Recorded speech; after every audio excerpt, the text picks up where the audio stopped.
வெளிப்படுத்தின விசேஷம் 9ஆம் அதிகாரம் 4வது வசனத்தை வாசி.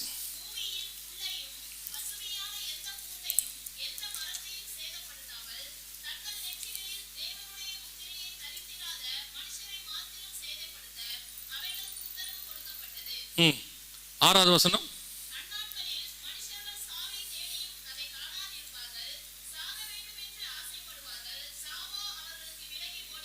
இந்த வசனத்தை கவனிச்சு பாருங்க. இந்த வசனம் சொல்லுது, அந்நாட்களில் மனுஷர்கள் சாக வேண்டும் என்று ஆசைப்படுவார்கள், சாவோ அவர்களுக்கு விலகி. வித்தியாசமான வசனம் பாருங்க. இந்த வசனம் எப்படி இருக்கும்? வித்தியாசமான வசனம். அந்நாட்களில் மனுஷர்கள் சாக வேண்டும் என்று ஆசைப்படுவார். எந்த காலத்திலேயாவது மனுஷன் சாக ஆசைப்படுவானா? எந்த காலத்திலேயாவது மனுஷன் சாக ஆசைப்படுவானா? அது எத்தனை வயசானாலும் சாகிறதுக்கு ஆசை வருமா? வராது. ஏதாவது ஒரு 70-80 வயசு ஆனாலும் அப்படியே காப்பாற்றிடணும் தானே நினைக்கிறாங்க அவங்க. இல்லை, அவங்க காதில் போய் கேட்டால் என்ன சொல்லுவாங்க? 80 ஆகிப்போச்சு, நீங்கள் ஆக்சுவலி பைபிள் கணக்கை தாண்டிட்டீங்க, போயிட்டு வரீங்களான்னு என்ன சொல்லுவாங்க? இத்தனை வருஷம் உன்னை வச்சு காப்பாற்றினதுக்கு என்ன பண்ணு? என்னை வச்சு காப்பாற்று, என்னை பார்த்து சாவரியான்னு கேட்குற, நீ எல்லாம் ஒரு பிள்ளையா அப்படின்ட்டு போகும்போது சபிச்சுட்டு போயிடுவாங்க. நிறைய பேர் அப்பா அம்மா ஏன் காப்பாற்றிக்கிட்டு இருக்கிறாங்கன்னா போகும்போது சபிச்சிடக்கூடாதுன்ற ஒரே நம்பிக்கைக்கு தான், இல்லையா? யாருக்காவது சாக ஆசை வருமா? சில நேரத்தில் இந்த வீட்டில் இருக்கிற அம்மா சும்மா இல்லாமல் நம்மக்கிட்ட சொல்லும், அது ஆசை காட்டுறது. நம்மளை பேசாமல் இருக்கிறதுக்கு செத்து தொலைலான்னு நினைக்கிறேன். அவனும் நினைக்கிறான், ஓகே ஏதோ நல்ல விஷயம் நடக்கும் போல, அந்த அம்மா போக போகுது போல அப்படின்ட்டு நான் இங்கே இருக்கிறதுக்கு பேசாமல் செத்து தொலைலாங்க. போகவே போகாது. பார்த்துருக்கீங்களா? போகவே போகாது. இல்லைன்னா நீங்கள் கூப்பிட்டு வேணா பாருங்களேன் ஒரு நாள், ஏம்மா நீ தான் சொல்கிறியே போகுமா, நீ ரொம்ப நாளாக சொல்லிக்கிட்டு இருக்கியே இருக்கிறதுக்கு பேசாமல் நான் செத்து தொலைகிறேன்னு, வரியா? நான் ஏன் சாகணும்? அது எல்லாரையும் அனுப்பிட்டு தான் போவோம். சாகர ஆசை யாருக்கு என்ன செய்யாது? யாருக்கும் வராது. சாகர ஆசையே வராது. ஏன்னா அந்த உயிர் ஆசைன்னு ஒன்று இருக்குல்ல, அது நமக்கு இல்லை, சின்ன எறும்புக்கு கூட இருக்கும்.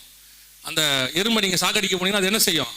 தப்பிச்சு ஓடும். அதுக்கு அந்த உயிர் ஆசை எல்லாருக்கும் உண்டு. அப்படி இருக்கும் பொழுது இந்த வசனம் என்ன சொல்லுதுன்னா, மனுஷர்கள் அந்நாட்களில் சாக வேண்டும் என்று ஆசைப்படுவார்கள், சாவோ அவர்களுக்கு விலகி.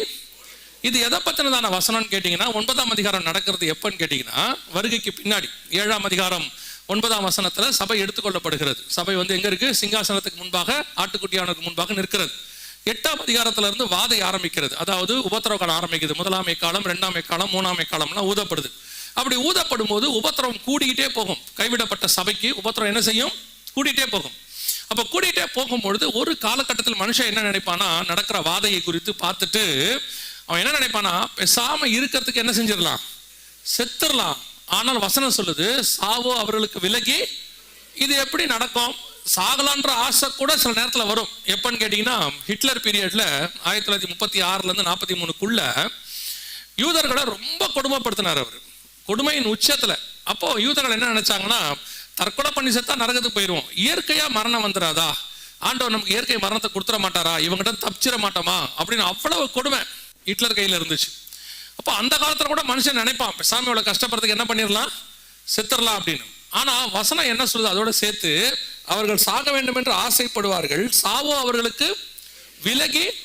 அது எப்படி சாவ விலகி ஓடி போயிடும்? சாகணும்னு நினைக்கிற, அதான் சமீபத்தில் கூட பேசிட்டு இருந்தோம்.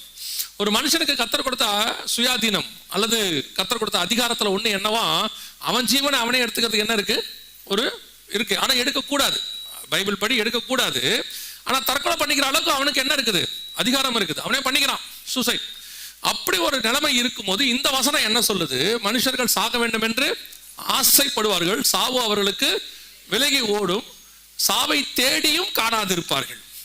அப்போ இந்த வசனத்தினுடைய ஆவிக்குரிய அர்த்தம் என்னன்னு கேட்டீங்கன்னா, அந்த உபத்திரவ காலம் ஒன்று வருகிறது, மிகப்பெரிய சர்வாதிகாரியின் காலம். இந்த சவுத் இந்தியாவில் இருக்கிற நமக்கு பெரும்பாலும் இந்த உபத்திரவம், இந்த சர்வாதிகாரம் இதெல்லாம் நமக்கு தெரியாது, நம்ம மீட் பண்ணதில்லை. பொதுவாகவே கொஞ்சம் நார்த் சைடு போயிட்டீங்கன்னா, இந்தியாவில் மட்டும் இல்லை உலகம் முழுக்கவே நார்த் சைடு போயிட்டீங்கன்னா மிகப்பெரிய சர்வாதிகாரம். ரஷ்யாலெல்லாம் பார்த்தீங்கன்னா, சைனாவில் பார்த்தீங்கன்னா, நார்த் கொரியாவில் எல்லா இடத்துலையும் மிகப்பெரியதான சபைகளுக்கு உபத்திரவ காலம் இருக்கு. அந்த உபத்திரவ காலத்துல ஜனங்கள் படுகிற கொடுமைகள்லாம் இருக்கும். நீங்க படிச்சிருப்பீங்க, நிறைய பேர் படும் வேதனையில் பரம வெற்றின்னு சொல்லி ரிச்சர்ட் உம்ரான் ஐயாவுடைய புக்கு ஒன்று இருக்கு. அந்த புக்கெல்லாம் நீங்க படிச்சிருப்பீங்க. அதுல அவர் எப்படி ருமேனியா சிறையில கம்யூனிஸ்ட்காரங்கிட்டையும் நாசிசத்திட்டையும் ஃபேசிசத்திட்டையும் மாட்டிக்கிட்டாரு அப்படின்னு. அந்த மாதிரி உபத்திரவ காலத்துல அவர்களுக்கு சாவு வந்தா நல்லா இருக்கும் அப்படின்னு நினைப்பாங்களாம். ஆனா சாவு என்ன செய்யாது? வராது. அதுக்கு ஆண்டவர் நிறைய காரணம் வச்சிருக்கார். ஜீவனும் மரணம் கர்த்தருடைய கரத்தில் இருக்கு. ஆனா இது 9ஆம் அதிகாரம் வெளிப்படுத்தின விசேஷம் என்பது உபத்திரவ காலத்தில் நடக்கிற சம்பவம். ஜனங்கள் சாவை தேடியும் காணாதிருப்பார்கள் அப்படின்னு இருக்கு. ஒரு பக்கம் இதை நீங்க ஸ்பிரிச்சுவலா எடுத்துக்கிட்டீங்கன்னா மிகப்பெரிய உபத்திரவம், தெரிந்து கொள்ளப்பட்டவர்கள் நிமித்தம் அந்த நாட்கள் குறைக்கப்படும் அப்படின்றார். உபத்திரவம் அந்த அளவுக்கு உச்சத்துல இருக்குமா, இது வரைக்கும் பார்க்காத. அதான் நான் வேதத்தை வாசிக்கும் போது ஆண்டவர் எனக்கு உணர்த்தினது என்னன்னா, இதுவரைக்கும் வந்த சர்வாதிகாரிகள் அத்தனை பேரும் பிசாசினுடைய தூதர்கள் மாதிரி. அவங்களாம் அவங்ககிட்ட படிச்சவங்க. கடைசியா வரப்போற ஆன்டி கிரைஸ்ட்ங்கிறதான ஒருத்தருக்கான அவன் பிசாசின் மகன். வெளிப்படுத்தல் 3:15 சொல்லுது இல்லையா, உன் வித்துக்கும் அவள் வித்துக்கும் பகை உண்டாக்குவேன். அந்த சர்பத்தின் வித்து அவன் தான் பிசாசினுடைய மகன். ஒருத்த ஆட்சிக்கு வரப்போறான். பிசாசினுடைய மகனுடைய ஆட்சினா பூமியில எப்படி இருக்கும் பாருங்க. அவ்வளவு ஒரு கொடுமையான காலம், எஸ்பெஷலி ஃபார் கிறிஸ்டியன்ஸ். அப்படி வருமா அப்படின்னா அதுக்கு தான் சொன்னேன், நீங்க நார்த் இந்தியா பக்கம் போய் பார்க்கணும். அப்படி வருமானு கேட்டீங்கன்னா அங்க நம்ம மிஷனரிகள்லாம் இருக்கிறாங்க. அங்க அவங்க சொல்லும் போது பாத்தீங்கன்னு சொன்னா டெய்லி ஜீவனுக்கு பணயம், டெய்லி ஜீவனுக்கு பணயம். நாங்க அன்னைக்கு உட்காந்து ஒருத்தரோட போன்ல பேசிட்டு இருக்கோம். அவர் சொல்றாரு, ஆல்மோஸ்ட் கத்தி கழுத்துக்கு வந்துருச்சான். அந்த லாஸ்ட் மினிட்ல போலீஸ் வந்திருக்கிறாங்க. அவரையும் அவர் மனைவியும் வெட்டுறதுக்கு கத்தி ஓங்கிட்டாங்களாம். லாஸ்ட் மினிட்ல போலீஸ் வந்திருக்காங்க. அந்த மாதிரி இன்னைக்கும் நீங்க போனீங்கன்னா உபத்திரவம் இருக்கு. அப்படிப்பட்ட உபத்திரவத்திலே இதுவரைக்கும் பார்க்காத மனுஷர்கள் இருவதையும் கண்டிராத காலம் ஒன்று வருகிறது. ஒருவரும் தப்பி போகாத காலம் ஒன்று. எதுக்கு நாங்க இத்தனை அளவுக்கு இந்த வருகையை பத்தி பேசி உங்களுக்கு இப்படி கூட்டங்கள்லாம் வச்சு இதெல்லாம் ஏன் சொல்றோம் அப்படின்னா, ஏதோ எங்களுக்கு டைம் இருக்குன்னு மீட்டிங் வைக்கல, இல்ல உங்களையும் வர வச்சு சும்மா டைம் உட்கார வைக்கணும் அல்ல. ஒரு மிகப்பெரிய மோசமான காலம் ஒன்று வருகிறது. ஒருவரும் தப்பி போகாத காலம், உங்க கற்பனைக்கே வராத உபத்திரவ காலம் ஒன்று வருகிறது. நீங்க எக்ஸ்பெக்ட். இன்னும் உங்களுக்கு சொல்றேன், ரிச்சர்ட் உம்ரன் ஐயா படுமேதை பரம வெற்றி புத்தகத்தில் என்ன சொல்றாருன்னா, கம்யூனிஸ்டுகள் ஹிட்லர் எங்களை ரொம்ப கொடுமைப்படுத்தினாரு. அப்ப அவர் கொடுமைப்படுத்தும் போது நாங்க ஏன் ஆண்டவரே எங்களுக்கு இந்த கொடுமை அப்படின்னு ஆண்டவர்கிட்ட கேட்டோம். எங்களுக்கு அப்ப பதில் இல்லை. அதுக்கப்புறம் ஹிட்லரை கொன்னுட்டு அல்லது அவர் செத்துட்டாரு. அதுக்கப்புறம் கம்யூனிஸ்ட் ஆட்சி வந்துச்சு. ஜெர்மனியை ரெண்டா பிரிச்சுக்கிட்டாங்க, ஈஸ்ட் ஜெர்மனி வெஸ்ட் ஜெர்மனின்னு பிரிச்சுக்கிட்டாங்க. அப்ப இந்த ருமேனியாலாம் ஒருத்தர் கண்ட்ரோலுக்கு போகுது. அப்ப அவர் சொல்றாரு, கம்யூனிஸ்டுகள் ரஷ்ய கம்யூனிஸ்டுகள் சபையை கொடுமைப்படுத்தினாங்க. அப்ப கொடுமைப்படுத்தும் போது தான் எங்களுக்கு தெரிஞ்சிச்சு, இந்த கொடுமையை நாங்க அனுபவிக்கிறதுக்கான பிராக்டிஸ் தான் எங்களுக்கு ஆண்டவர் ஹிட்லர்கிட்ட கொடுத்தாருன்றாரு அவர். ஏன்னா ஹிட்லரை விட 2 மடங்கு கொடுமைப்படுத்தி இருக்கிறாங்க ரஷ்ய கம்யூனிஸ்டுகள். அந்த அளவுக்கு உச்ச கொடுமை இருக்கு. இப்ப நாம பார்க்க போறது, நாமனா கைவிடப்பட்ட சபை பார்க்க போகிறது, இதுவரைக்கும் உலகம் பார்க்காத உபத்திரவம், மிக மோசமான காலம். அதற்கு தப்பித்து மனுஷகுமாரனுக்கு முன்பாக நிற்கும்படிதான் உங்களுக்கு இந்த அழைப்பு கொடுக்கப்படுகிறது. இந்த காரியங்கள்லாம் உங்களுக்கு சொல்றதுக்கான ரீசன் என்ன? ஏதோ வருஷத்துக்கு ஒரு மீட்டிங் வைக்கணும் அப்படின்றதுக்காகவா? இல்ல. ஒரே காரணம், அந்த காலம் ரொம்ப கிட்ட வந்துருச்சு. அந்த ஒரு சர்வாதிகாரி ஆட்சிக்கு தொடங்குவதற்கான காலம் உலகளாவிய, வேர்ல்டு வைட், எல்லா பக்கமும் ரெடியா இருக்குது. நீங்க எடுத்துக்கிட்டீங்கன்னா உலகம் முழுக்க ஒரு டிக்டேட்டர்ஷிப் ரெடி ஆகிட்டு இருக்கு. அதுல இப்போ நம்ம காலகட்டம், அதை சந்திக்கிறதுக்கு முந்தின காலகட்டம். இந்த நார்த் இந்தியாவில் இருக்கிறவங்க, ரஷ்யாவில் இருக்கிறவங்க ஏற்கனவே அதெல்லாம் சந்திச்சுட்டு ஓரளவுக்கு பிராக்டிஸ்ல இருக்காங்க உபத்திரவத்துல. இந்த சவுத் இந்தியாவில் இருக்கிறோம் பாருங்க, குறிப்பா தமிழ்நாடு கேரளாக்குள்ள இருக்கோமே, நமக்கெல்லாம் உபத்திரவம்னா என்னன்னு தெரியாது. நமக்கு இருக்கிற ஒரு உபத்திரவம்னா என்னன்னு கேட்டா, டயத்துக்கு பையனுக்கு ஃபீஸ் கட்ட முடியல, நல்லா ஜோம் பண்ணிக்கிட்டு இருக்கும் போது கரண்ட் போயிருச்சு, பிசாசு கரண்ட்ல கை வச்சிருச்சு. இதான் நமக்கு தெரிஞ்ச ஒரே உபத்திரவம் இல்லையா? அவங்க உபத்திரவம்லாம் ஜீவனுக்கு போராடிக்கிட்டு இருக்கிறது. அப்போ நமக்கு உபத்திரவம்னா என்னன்னு தெரியாததுனால அப்படிப்பட்ட சர்வாதிகாரிகளை நீங்க மீட் பண்ண வேண்டாம், அது ரொம்ப கஷ்டம். நீங்க இதே சந்தோஷத்தோட பரலோகத்துக்கு போயிட்டீங்கன்னா நல்லது. நீங்க பாட்டுக்கிட்டு எதையாவது மாட்டிக்கிட்டீங்கன்னு வச்சுக்கங்க, ரொம்ப கஷ்டம் நமக்கெல்லாம். நான் பயத்துக்காக சொல்லவில்லை, நமக்கு ஆண்டவர் நல்ல வாய்ப்பு வச்சிருக்கிறார். அதுக்கு முன்பதாகவே மனவாட்டியை கூட்டிக் கொண்டு கர்த்தர் போக விரும்புகிறார். அல்லேலூயா. எனவே நமக்கு இந்த 9ஆம் அதிகாரம் 4-5 வசனம் எதை, 6வது வசனம் எதை சொல்லுதுன்னா, உபத்திரவ காலத்தில் நடக்கிற சம்பவம். அந்நாட்டில் அவங்க என்ன பண்ணுவாங்களாம், சாகவை தேடியும் காணாது இருப்பார்கள். அந்த எத்தனை வருஷத்துக்கு இது நடக்கும்னு கேட்டீங்கன்னா 7 வருஷத்துக்கு நடக்கும். எத்தனை வருஷத்துக்கு? உபத்திரவ காலம் 7 வருஷம். நம்ம தானியேல் புஸ்தகம் 9:27 வாசிக்கிறோம் இல்லையா, அவர் 1 வாரம் அளவும் அப்படின்னு. அந்த 7 days 7 years கணக்கு. அந்த உபத்திரவம் 7 வருஷம். அந்த 7 வருஷத்துல நடக்கிற சம்பவத்தை தான் இங்க சொல்றாங்க. அந்த 7 வருஷத்தில் அவர்கள் சாவை தேடியும் காணாதிருப்பார்கள், சாக வேண்டும் என்று ஆசைப்படுவார்கள், சாவோ விலகி ஓடி போகும். அது எப்படி சாத்தியம் சாவை தள்ளி போட முடியுமா அப்படின்னா, இப்போ ரீசெண்ட் டேஸில் நான் பார்த்த ஒரு சில காரியங்கள் கொஞ்சம் ஆல்மோஸ்ட் அவங்க ஜீவன் போயிடுச்சுனாலும் இந்த ஹாஸ்பிட்டலில் வெண்டிலேட்டரில் வச்சு அவங்க என்ன பண்ணுறாங்க, ஜீவன் இருக்கிற மாதிரியே என்ன பண்ணுறாங்க, காப்பாற்ற இருக்கு, அந்த உயிரை இழுத்து பிடிச்சிக்கிட்டே இருக்கிறாங்க. மற்றபடி எந்த அசைவும் இல்லை. ஆனால் என்ன இருக்குது, மூச்சு மட்டும் வந்துக்கிட்டே இருக்குது. அந்த அவங்களுக்கு மரணம் வரல. அவங்க வெண்டிலேஷனை எடுத்துட்டாங்கன்னா என்ன ஆயிடுது, செத்து மரணத்தை தழுவிடுறாங்க. அப்போ அந்த ஜீவன் அவங்க மூச்சு விழுக்கிறதுக்கு இந்த ஆக்சிஜனை கொடுத்து கொடுத்து ஆர்டிஃபிஷியலாக அவங்கள மூச்சு இழுக்க வைக்கிறாங்க. அப்போ ஜீவனை விட வைக்கிறதுக்கும் இழுத்து பிடிக்கிறதுக்கும் மனுஷன் இப்போ என்ன ட்ரை பண்ணுறான், ட்ரை பண்ணிக்கிட்டே இருக்கிறான். அவன் அந்த டாக்டர் வந்து அவர் கொடுக்கணும் ரிப்போர்ட்டு ஜீவன் போயிடுச்சுன்னு.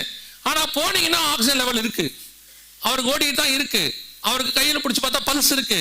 ஆனால் வெண்டிலேட்டர் எடுத்தா என்ன ஆயிடுது, போயிடுது. அப்போ நம்முடைய ஜீவன் இப்போ நம்மளால போகாம இன்னொருத்தர் நினைச்சா போக வைக்கிற இடத்துக்கு வந்திருக்கு. அவங்க நினைச்சா இழுத்து பிடிக்க முடியும். 3 நாளைக்கோ 1 வாரத்துக்கோ 10 நாளைக்கோ. ஒரு தனியார் ஹாஸ்பிட்டல்ல நண்பருடைய அம்மாவுக்கு நடந்த சம்பவம். கிட்டத்தட்ட ஒரு 3 வாரமா அங்க இருக்கிறாங்க. அந்த பையனும் பணம் கட்டிக்கிட்டே இருக்காரு. ஆல்மோஸ்ட் 24 லட்சம் கட்டிட்டார். கட்டின பிறகு பையன் கிட்ட காசு இல்லை.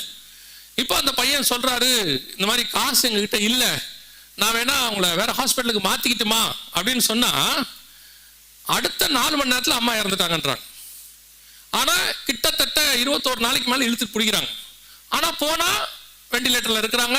அந்த அளவுக்கு ஜீவனை இழுத்து பிடிக்கிற அளவுக்கு இன்னைக்கு மெடிக்கல் டேர்ம் என்ன வந்திருக்கு, வளர்ச்சி அடையுது. இப்ப நம்ம இதை சாதாரணமா பார்த்துக்கிட்டு இருக்கோம். நம்மளை பொறுத்த வரைக்கும் பாசிட்டிவா பார்க்கிறோம்.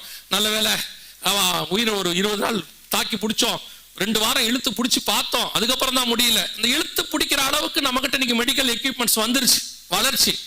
ஆனால் இப்ப பைபிள் சொல்றது ஜீவனையே போக விடாமல் தடுக்கிறது அப்படிங்கிறதுல பாத்தீங்கன்னா, இது ஒரு 10 வருஷத்துக்கு முன்னாடி வந்துச்சு.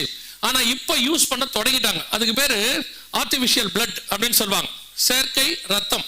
உங்களுக்கு தெரியும் நினைக்கிறேன், வாசிங்க லேவியராகமத்தின் புஸ்தகம் 17ஆம் அதிகாரம் 11வது வசனத்தை வாசி. லேவியராகமம் 17:11 வாசி.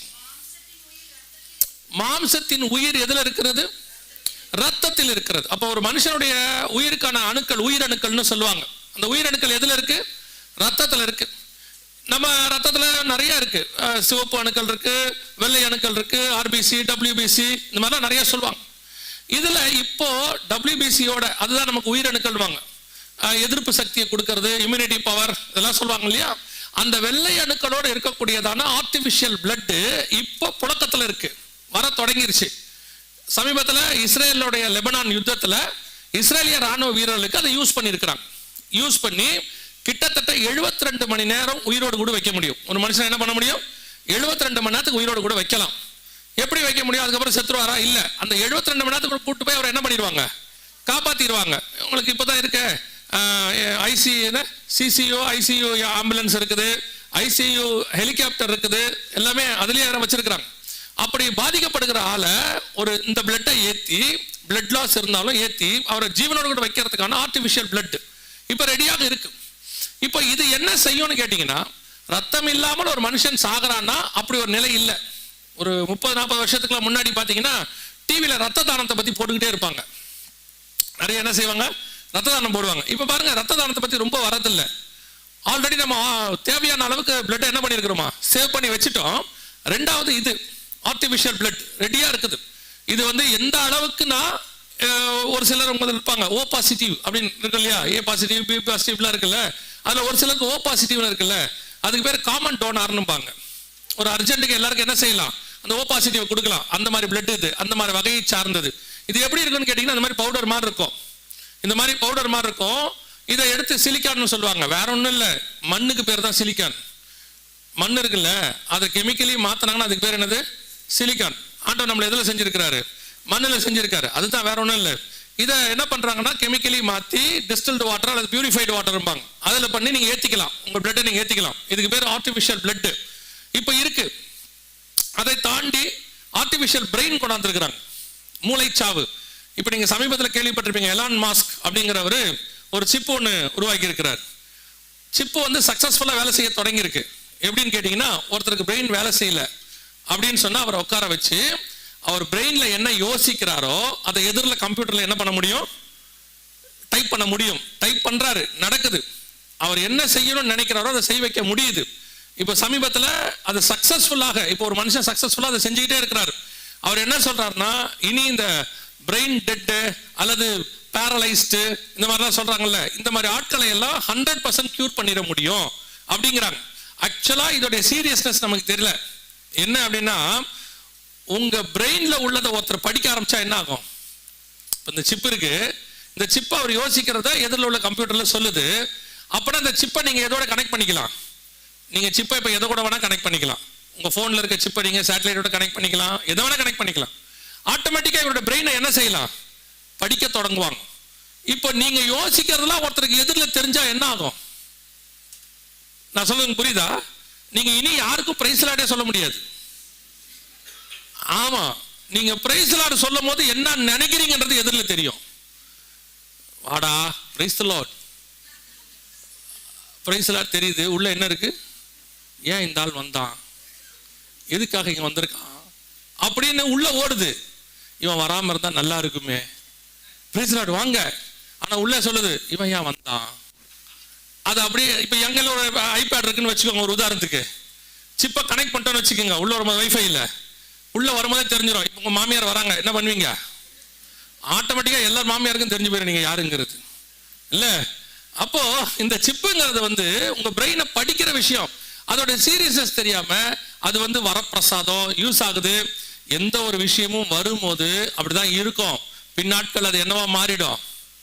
ஆபத்துள்ளதாக மாறிடும். அதான் இப்ப நடக்க ஆரம்பிச்சிருக்கு. ஒரு இதை தாண்டி இப்போ லேட்டஸ்டா நான் சொல்றது 2025. இவர் பேர் பாருங்க, இவர் தான் வந்து ரே குர்ஸ்வெல் அப்படின்னு பேர். இவர் வந்து 1990ஸ்லயே அமெரிக்காவுடைய உயரிய சயின்டிஸ்ட் விருதெல்லாம் வாங்கியிருக்கிறார். இப்போ இவர் கொடுத்திருக்கிற ஸ்டேட்மெண்ட் என்னன்னு கேட்டீங்கன்னா, 2030க்குள்ள மனுஷனுடைய உயிரை போக விடாமல் தடுக்கக்கூடியதான நானோ பார்ட் செல்ஸ் எல்லாம் உருவாக்கலாம் அப்படிங்கிறார். அது வந்து என்ன பண்ணுனா, அப்ப உயிரே போகாதா அப்படின்னா உயிர் போகாது இல்ல. 2030ல இருந்து என்ன பண்ண போறாங்கன்னா, உங்க ஏஜ தள்ளி போட போறாங்க. எப்படி தள்ளி போட போறாங்க? இப்ப நமக்கு வயசாகிறதுனா என்ன? செல் வீக் ஆகுது. செல் வீக்காக தலையில செல் வீக்கானா முடி கொட்டிடுது, கண்ணுல செல் வீக்கானா பார்வை குறையுது இல்லையா, தோல்ல செல் வீக்கானா தோல் சுருங்குது, மூப்புன்னு சொல்றோம், வயசாயிடுச்சுன்னு. இப்ப இவர் என்ன சொல்றாருன்னா, அந்த டி ஏஜிங் செல்ஸை கண்டுபிடிச்சிட்டாரு இவர். இப்ப அந்த செல்லை வந்து உங்களுக்கு யூஸ் பண்ண உங்க ஏஜை என்ன பண்ண முடியும்? தள்ளி போட முடியும். இப்ப 70ங்கிறத 150 மாத்தலாம், 200 மாத்தலாம். இப்ப சில செலிபிரிட்டிஸ், நான் ஏன் இவங்க இப்படி பேசிட்டு இருக்கிறாங்கன்றது எனக்கு புரியாம இருந்துச்சு.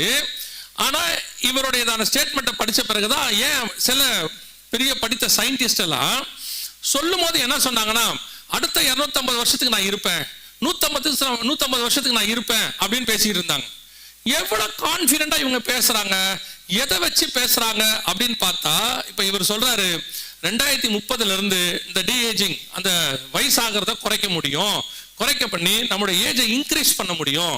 போக போக அதை கொஞ்சம் கொஞ்சமா, இப்போ 2030 40க்குள்ளதான் மரணம் வராது, அந்த இதுல இல்ல. இனி வயசை என்ன செய்வாங்க? 70ங்கிறத 80 ஆக்குவாங்க, 80ங்கிறத 100 ஆக்குவாங்க. இப்படி ஆக்க நம்ம நிறைய காலம் உயிர் வாழலாம் அப்படின்னு இவர் சொல்றாரு. ஆனா இதுக்கு ஒருத்தர் கேள்வி கேட்டிருக்கான், அவன் என் கூட சேர்ந்தவன். அவன் ஒரு கேள்வி கேட்டிருக்கான், அவ்வளவு நாள் இருந்து என்ன பண்ண போறோம்னு கேட்டிருக்கான். நியாயமான கேள்வி தான். நானும் அந்த கன்ஃபார்ம் அந்த கேள்வி கேட்டிருப்பேன். அதுல ஒருத்தர் கேட்டிருக்காரு, சரி இவ்வளவு சொல்றீங்களே, நாங்க இவ்வளவு நாள் இருந்து என்ன பண்ண போறோம் அப்படின்னு கேட்டிருக்கிறார். அது நியாயம்தான்.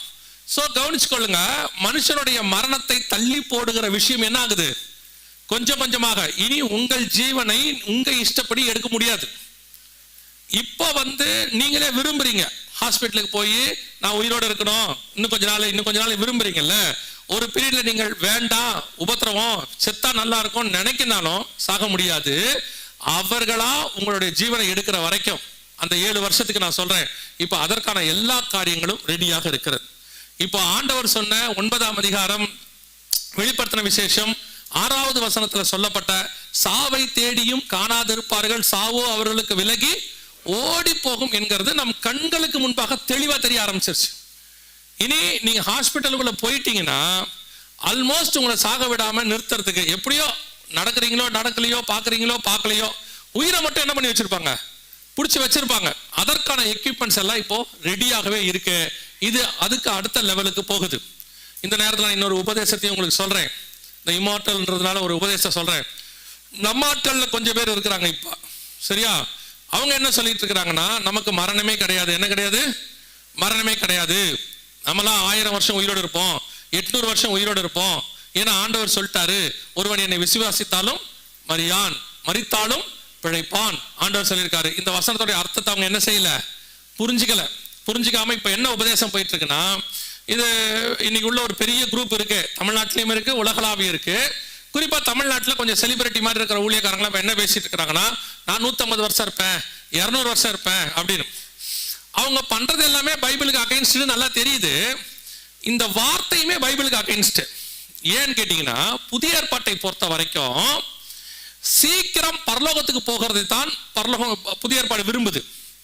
பவுல் சொல்லும் போது சொல்றாரு, நான் இருப்பது உங்களுக்கு பிரயோஜனமாக இருக்கும், நான் போகிறது எனக்கு சந்தோஷம், என்னை விட்டா நான் போயிருவேன் அப்படிங்கிறார். நீங்க நல்லா கவனிச்சு பாருங்க, புதிய ஏற்பாட்டில் மரணம் ஜெயமாய், சோ மரணத்தை பத்தி நம்ம கடந்து பரலோகத்துக்கு போறத சந்தோஷமா தான் நினைக்கிறோமே ஒழிய, இங்க இருக்கிறத விட போறது பெருசுன்னு சொல்லும் நியூ டெஸ்ட்மென்ட்.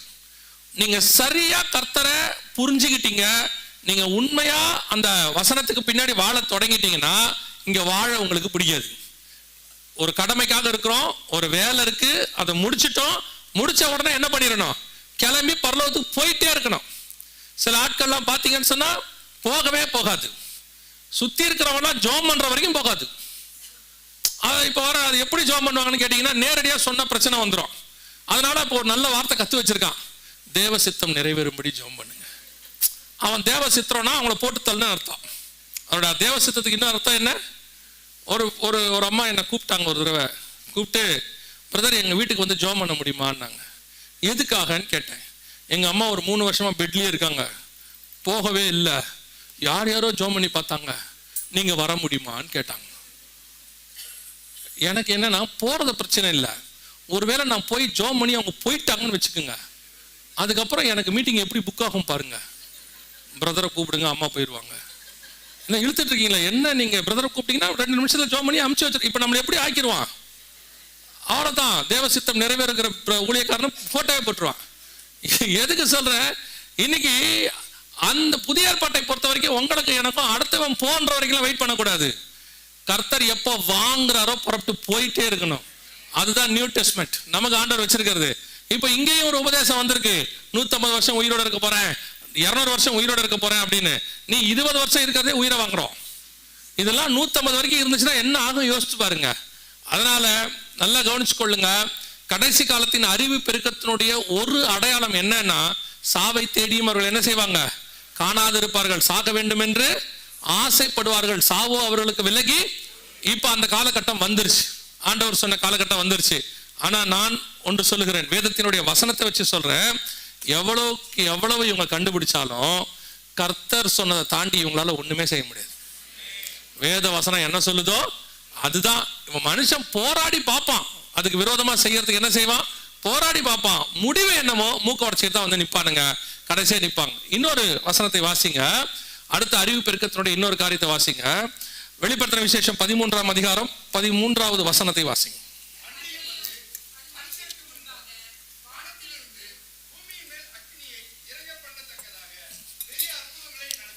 அந்த அக்கினியை உங்களால ஒண்ணுமே பண்ண முடியாது. வாசிங்க ராஜா.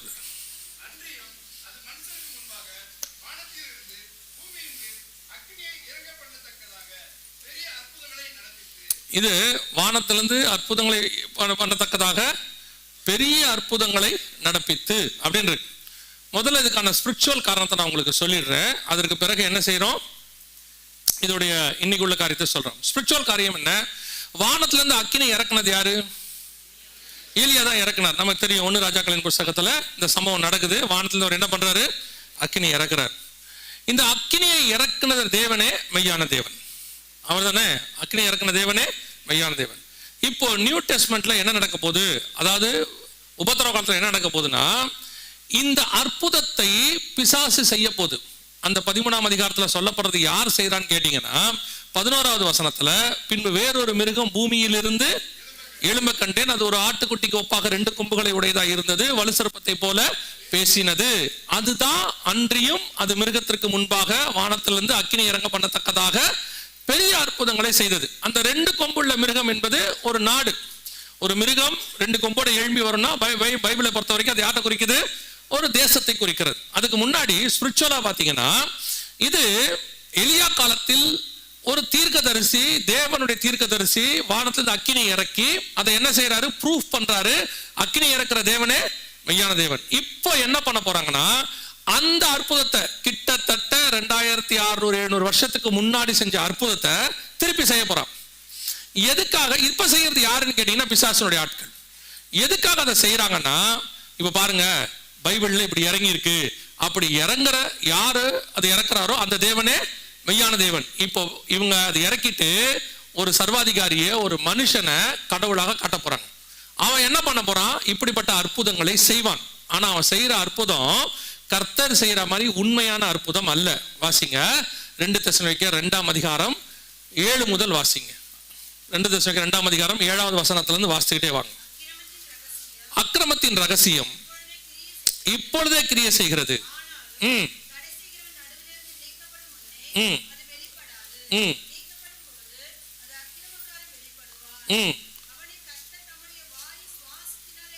இது அந்த சர்வாதிகாரியை பத்தி சொல்லுது. தன் வாயின் சுவாசத்தினாலே அழித்து பகிரங்க வருகிறது தான் வசனம் சொல்லுது. அடுத்து அன்றியும் அது மனுஷருக்கு முன்பாக அன்றியும் அந்த அக்கிரமக்காரனுடைய வருகை, நல்ல கவனிங்க, சாத்தானுடைய செயலின்படி சகல வல்லமையோடும் அடையாளங்களோடும் என்ன அற்புதம்? பொய்யான அற்புதம். அற்புதம் நடக்கும், ஆனா எப்படி நடக்கும்? பொய்யா நடக்கும். எலியா நடத்தினது உண்மையான அற்புதம். இப்ப நடக்க போறது பொய்யான அற்புதம். அற்புதம் நடக்கும், ஆனா எப்படி நடப்பாங்கன்னு நமக்கு தெரியாது. தேவன் செய்ததை கண்டிப்பாக பிசாசால் செய்யவே முடியாது. தேவன் ஒண்ணு செஞ்சாருன்னா அதை என்ன செய்ய முடியாது பிசாசால. ஆனா அவன் என்ன பண்ணுவானா, அதுக்கு ஆல்டர்னேட்டா ஒண்ணு செய்யற மாதிரி காட்டுவான். அதுக்கு அதே மாதிரி இருக்கும். சில நேரத்தில் பாத்தீங்கன்னா நல்ல பிராண்டட் பொருள் இருக்கும், அதே மாதிரி பார்க்கறதுக்கு எல்லாம் இருக்கும், ஒரு மட்டும் அதுல மாறி இருக்கும். கிட்ட போய் உத்து பார்த்தா தான் என்ன தெரியும், அந்த மாறி இருக்கும், அந்த தலைகீழ இருக்கும். ஆனா டக்குன்னு பாத்தீங்கன்னா அது எப்படிதான் இருக்கும், பார்க்கறதுக்கு ஒரிஜினல் மாதிரியே தான் இருக்கும். பைபிள்ல பாத்தீங்கன்னா சாலமோனோட பையன் ரெகபெயாம் என்ன பண்ணுவான், ராஜாவுக்கு, எதிரி நாட்டு ராஜாவுக்கு கப்பம் கட்டணும். அவன் என்ன பண்ணுவான், அளவுக்கு அதிகமா கேட்டுருவான். அப்ப இவனுக்கு கொடுக்கறதுக்கு ஒண்ணும் இருக்காது.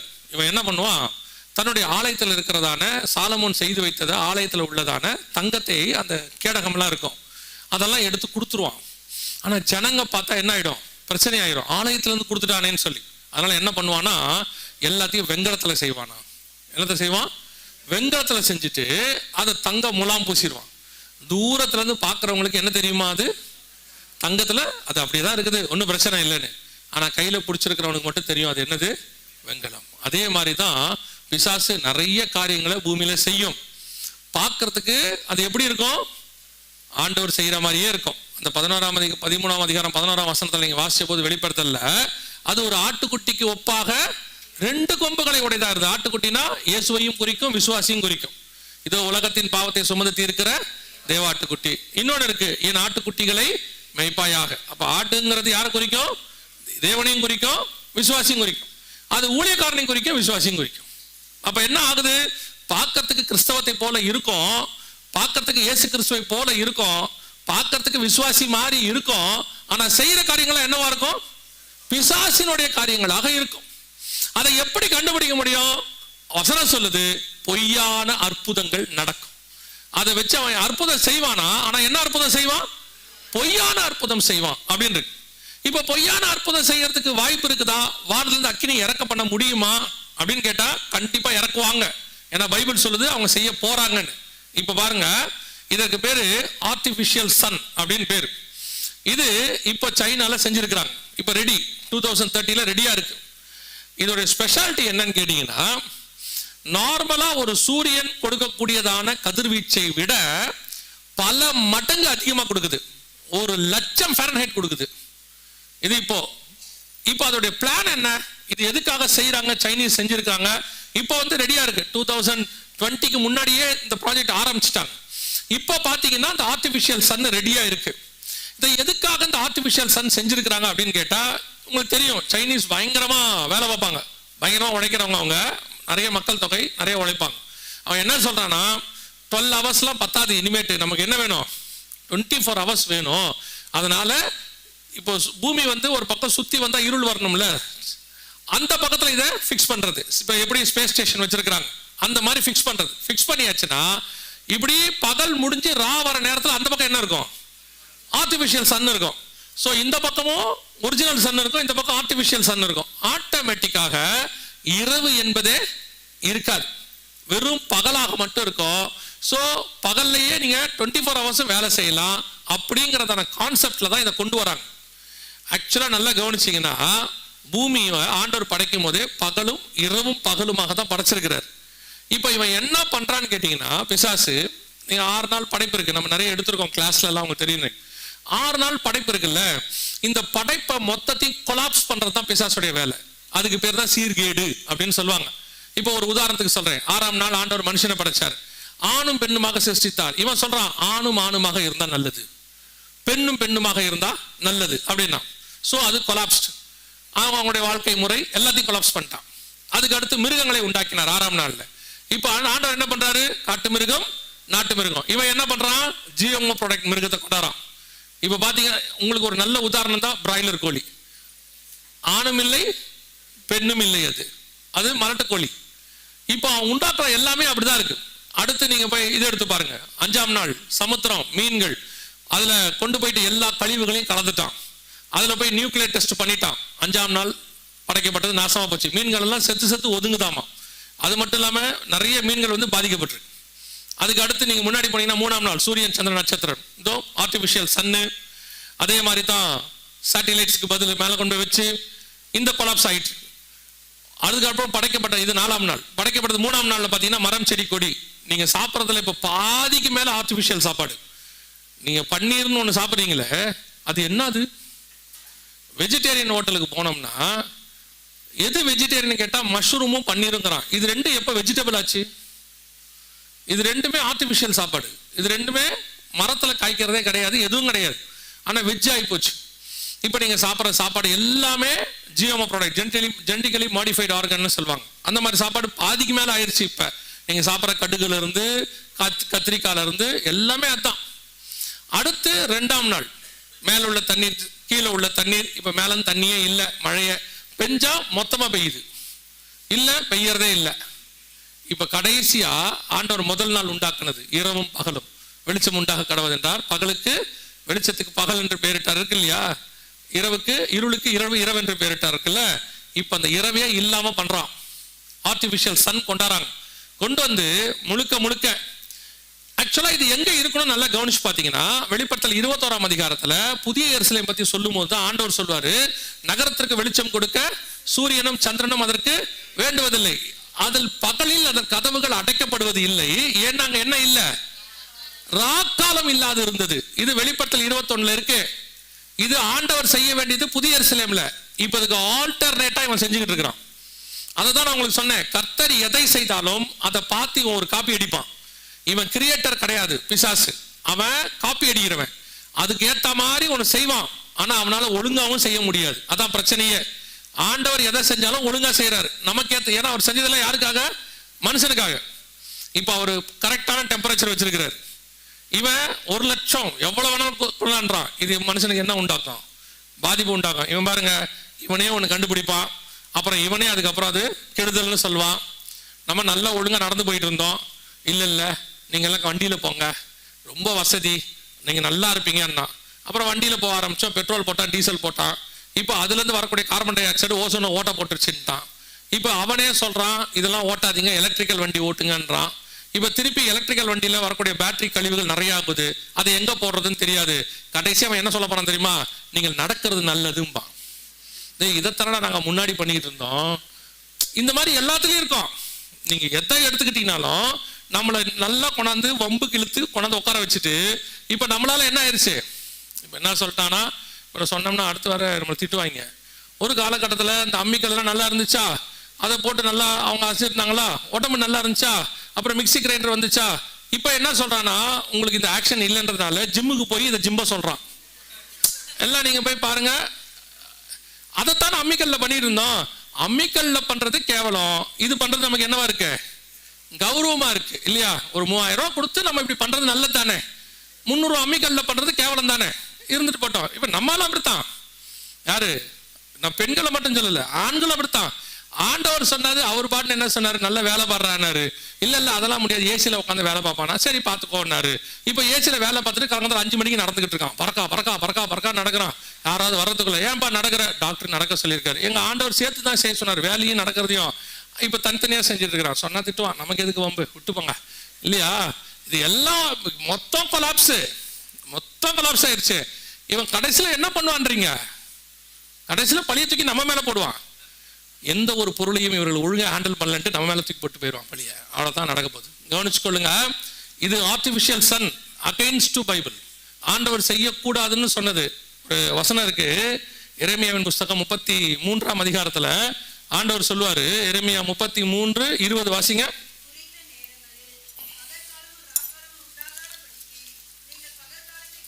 அந்த வசனம் நல்லா கவனிங்க. குறித்த நேரத்தில் பகற்காலமும் ராக்காலமும் உண்டாகாதபடிக்கு நீங்கள் பகற்காலத்தை குறித்து நான் பண்ணின உடன்படிக்கையும் அவமாக்கினால், ஆக்கியாச்சு. எரேமியா 33:20 சொன்னதை மனுஷன் என்ன பண்ணிட்டான், அவமாக்கியாச்சு. இனி பகற்காலம். ஏற்கனவே நாம ராங் சென்ஸ்ல போயிட்டு இருக்கிறோம். ராங்கா வாழ ஆரம்பிச்சு கிட்டத்தட்ட 100 வருஷத்துக்கிட்ட வந்துட்டோம். எப்படின்னா, ஒரு வசனம் இருக்கு, வாசிங்க. 104ஆம் சங்கீதம் 20வது வசனத்துல இருந்து வாசிங்க. 104ஆம் சங்கீதம் 20வது வசனம். நீர் நல்லா கவனிங்க. நீர் இருளை கட்டளையிடுகிறீர், ராக்காலமாகும். முதல் ஃபார்முலா அவுட். ஆண்டவர் இருளை கட்டளையிடுகிறார். இவன் லைட்டை போட்டான். லைட்டை போட்டது பரவாயில்ல, ஒரு தீவெட்டிக்கு பதிலாக லைட்டை கொண்டாந்தான், ஓகே நியாயம். இப்ப லைட்டை எப்படி போட்டான்னு கேட்டீங்கன்னா, நைட்டு முழுக்க போட்டான். நைட்டு முழுக்க. ஆக்சுவலா நைட்ல வேலை செய்ய வேண்டிய ஆள் யாரு? அந்த வசனம் என்ன சொல்லுது? நீர் இருளை கட்டளையிடுகிறீர், ராக்காலமாகும். வாசிங்க. அதுல சகல காட்டு ஜீவன்களும். இப்ப யார் நடமாறது? 3 மணிக்கு பிரியாணி திங்குறான். நைட்டு 3 மணிக்கு நாங்க இதுக்கு ஊழியத்துக்கு போயிட்டு காலையில வருவோம். பிரியாணி கடையில அடிச்சுக்கிறான் 3 மணிக்கு. இது என்ன கான்செப்டே தெரியல. எந்த கடைக்கு போனாலும் முந்தியெல்லாம் நீங்க பாத்தீங்கன்னா காலைல 5:30 மணிக்கு 6 மணிக்கு தான் டீ கடை திறக்கும். ஒரு 5 மணிக்கு 6 மணிக்கு டீ வாங்குறதுக்கு சொம்போட போவாங்க அந்த காலத்துல. இப்போ அவன் சட்டையை போட்டு போயிடுறான். ஏன்னா இல்லைன்னா அவன் தான் சொம்பு கழுவ வேண்டியிருக்கு. அதனால அவன் என்ன பண்ணிடுறான்னா, அவன் நேரம் டீ கடைக்கு சட்டையை போட்டு போனானா, இப்போ வீட்டில் அவன் டீ கேட்டானா பால் வாங்கிட்டு வாங்கன்றாங்க. எதுக்குடா ஒரு டீக்காக பாலை வாங்குவானேன்ட்டு அவன் என்ன பண்ணிடுறான், நேரம் 5:30 மணிக்கு டீ போயிடறான். இவன் 5:30 மணிக்கு வரான்றதுனால டீ கடைக்காரர் 4:30 மணிக்கே வடை போட்டுறாரு. 4:30 மணிக்கு சுட சுட வடையும் டீயும் கிடைச்சா எவன் வீட்டில் டீ குடிப்பான்? யோசிச்சு பாருங்க. இது அப்படி கிடைச்சிட்டு இருந்த காலம் போய் இப்ப 3 மணிக்கு பிரியாணி கிடைக்குது. எத்தனை மணிக்கு 24 hours. நீங்க பாருங்க, இந்த 24 hours ஒரு கான்செப்ட் இருக்குல்ல, அகைன்ஸ்ட் டு பைபிள். இது 24 மணி நேரம் டிவி ஓடுது. டிவியே ப்ரோக்ராம நம்ம எத்தனை மணி வரைக்கும் பார்க்குறோம்? நாங்க டிவி பார்த்த காலத்துல 10 மணிக்கு ஒரு வட்டம் ஒன்று வரும் இல்லையா? என்ன வட்டம் வரும்? தூர்தர்ஷன் வட்டம் ஒன்று, ஒரு நிலா ஒன்று, அப்படி ஒன்று வந்து முடியும். அதோட கதை முடிஞ்சு படுத்தோம்னா திருப்பி மறுநாள் சாயங்காலம் 6 மணி 4 மணிக்கு தான். அப்பயும் ஒரு நன்னன் ஒருத்தர் வந்து வயலும் வாழ்வு எடுப்பாரு. அதான் நம்ம தெரிஞ்ச ஒரே ப்ரோக்ராம். இப்ப பாத்தீங்கன்னா எல்லாமே 24 hours. நீங்க யாரை வேணா எடுத்து பாருங்க. 10க்கு போன் வேற வந்துருச்சு. இப்ப எல்லாம் 1 மணி 2 மணி 3 மணி வரைக்கும் அப்படியே போயிட்டே இருக்கு. இது against to Bible. Against to Bible. இதனுடைய விளைவு என்ன? மிருகம் நடக்க வேண்டிய இடத்துல யார் நடக்கிறது? மனுஷன் நடக்கிறான். அதனால மனுஷன் என்னவா மாறிட்டான்? ஆல்மோஸ்ட் மிருகமா மாறிட்டான். நீங்க போய் பாருங்க, காலையில சாயங்காலம் காலையில வேலைக்கு போயிட்டு நீங்க அடுத்த வசனம் வாசிங்க சொல்றேன். எதுக்காக நீங்க அவ்வளவு அவசரமா கெரிச்சிக்கிறீங்க? மெதுவா பாலசிங்கம் இறைக்காக கஞ்சித்து தேவனால் தங்களுக்கு ஆகாரம் கிடைக்கும்படி நல்ல கவனிங்க. சூரியன் உதிக்கையில் அவைகள் ஒதுங்கி படுத்துக்கொள்ளும். அப்பொழுது மனுஷன் சாயங்காலம், காலையிலிருந்து சாயங்காலம் மட்டும் அவ்வளோ அழகா ஃபார்முலா எழுதி கொடுத்துருக்காரு பாருங்க. காலையில போயிட்டு இவன் சாயங்காலம் வருவான், அது நைட்டு சாயங்காலம் புறப்பட்டு காலையில வந்து படுத்துக்கும். ரெண்டுத்துக்கும் அழகா பிரிச்சு வச்சிருக்கிறாரு. இப்போ என்ன ஆயிடுச்சுன்னா, நீங்க முந்தியெல்லாம் காலையில அப்பா வேலைக்கு போயிட்டு சாயங்காலம் வராருன்னா பிள்ளைங்க வெயிட் பண்ணும். எதுக்கு வெயிட் பண்ணணும்? அப்பா வரும்போது என்ன பண்ணுவாரு? ஸ்நாக்ஸ் வாங்கிட்டு வருவாரு, பண்டம் வாங்கிட்டு வருவாருன்னு சொல்லிட்டு என்ன செய்யும்? வெயிட் பண்ணும். இப்போ அப்பா நைட் ஷிஃப்ட் போயிட்டு காலையில வராருன்னா அம்மா பிள்ளைங்கிட்ட சொல்லுது, அந்த ஆளு எரிச்சலோட வருவான், கிட்ட போகாதீங்க, அந்த ஆள் நைட்டு தூக்காம வருவாரு, கொஞ்சம் மரியாதையா சொல்றதுக்கு இப்போ ஃபேஷன் மாறிடுச்சு. நாங்கள் அன்னைக்கு டிவி பார்த்து ஒரு ப்ரோக்ராம் ஒன்று காட்டுறாங்க, ஆச்சரியமா இருக்கு. அவர் காட்டினார், எடுத்து இதை பாருங்க அப்படின்னு. அதுல என்னது, கணவனெல்லாம் மனைவிய அவங்க சொல்றாங்க கேளுங்க, அவங்க சொல்றாங்க கேளுங்கன்றான். மனைவியெல்லாம் கணவன் அவன் சொல்றான் கேளுங்க. ஈக்குவாலிட்டி மாறிடுச்சு இப்ப. அதனால இப்போ மனைவியெல்லாம் என்ன சொல்லுது, வரும்போதே அந்த ஆள் வரான், டென்ஷனா வருவான் காலையில, அந்த ஆள்கிட்ட போகாதீங்க. அவரும் வரும்போது அப்படிதான் வராரு. இறை கொடி கொண்டு மிருகம் காலையில் தங்கள் தாபரங்களில் படுத்துக் கொள்ளும்படி திரும்பும். வரும்போதே அவர் நேராக தாபரத்துக்கு போய் உள்ள விழுவார் பொத்துன்னு. அவ்வளோதான், முடிஞ்சு. இன்னைக்கு இதான் நிலைமை.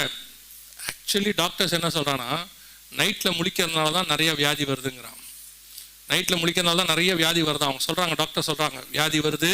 பத்தாததுக்கு அன்னைக்கு நான் ரொம்ப ஒரு டாக்டர் அவருடைய ஸ்பீச் கேட்பேன், நல்லா இருக்கும் அவருது.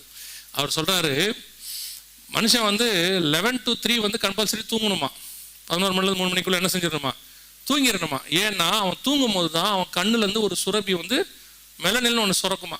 அதுதான் ஆன்டி கேன்சர் கான்டாக்டா. நமக்கு தேவையான எல்லா இதையும் அதான் கொடுக்குமா. இப்போ நம்ம எப்படின்னு கேட்டிங்கன்னா 4 மணி நேரம் தூங்கணும், அவ்வளோதானே. அது எப்போ தூங்கினா என்ன? காலைல 4லேருந்து 10, இல்லை மத்தியானம் 10லேருந்து சாயங்காலம் ஒரு 4 மணிக்கு, அப்படி ஆகவே ஆகாதான். அந்தந்த நேரத்துக்கு தூங்கினா தான் அந்தந்த பார்ட்ஸ் என்ன செய்யுமா, வேலை செய்யுமா. அவர் சொல்றாரு, இது எல்லாம் ஆண்டவர் சொல்லாம நீட்டா ஒரு டைம் போட்டு கொடுத்துட்டார், டைம் டேபிள். காலையில வேலைக்கு போ, சாயங்காலம் என்ன பண்ணிடு, படுத்துரு, வேலை முடிஞ்சு.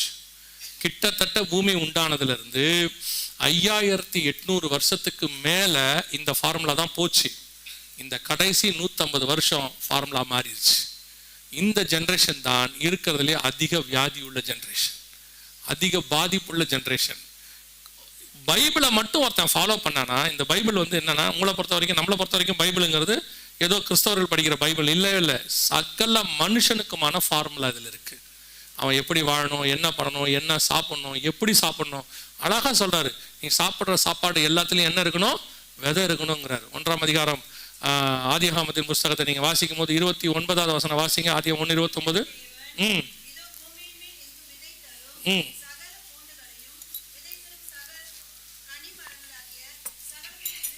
விதை தரும், பர்டிகுலர் அந்த வேர்டை சொல்றாரு பாருங்க, விதை தரும் சகல வித கனி விருட்சங்களாகிய உங்களுக்கு கொடுத்தேன்.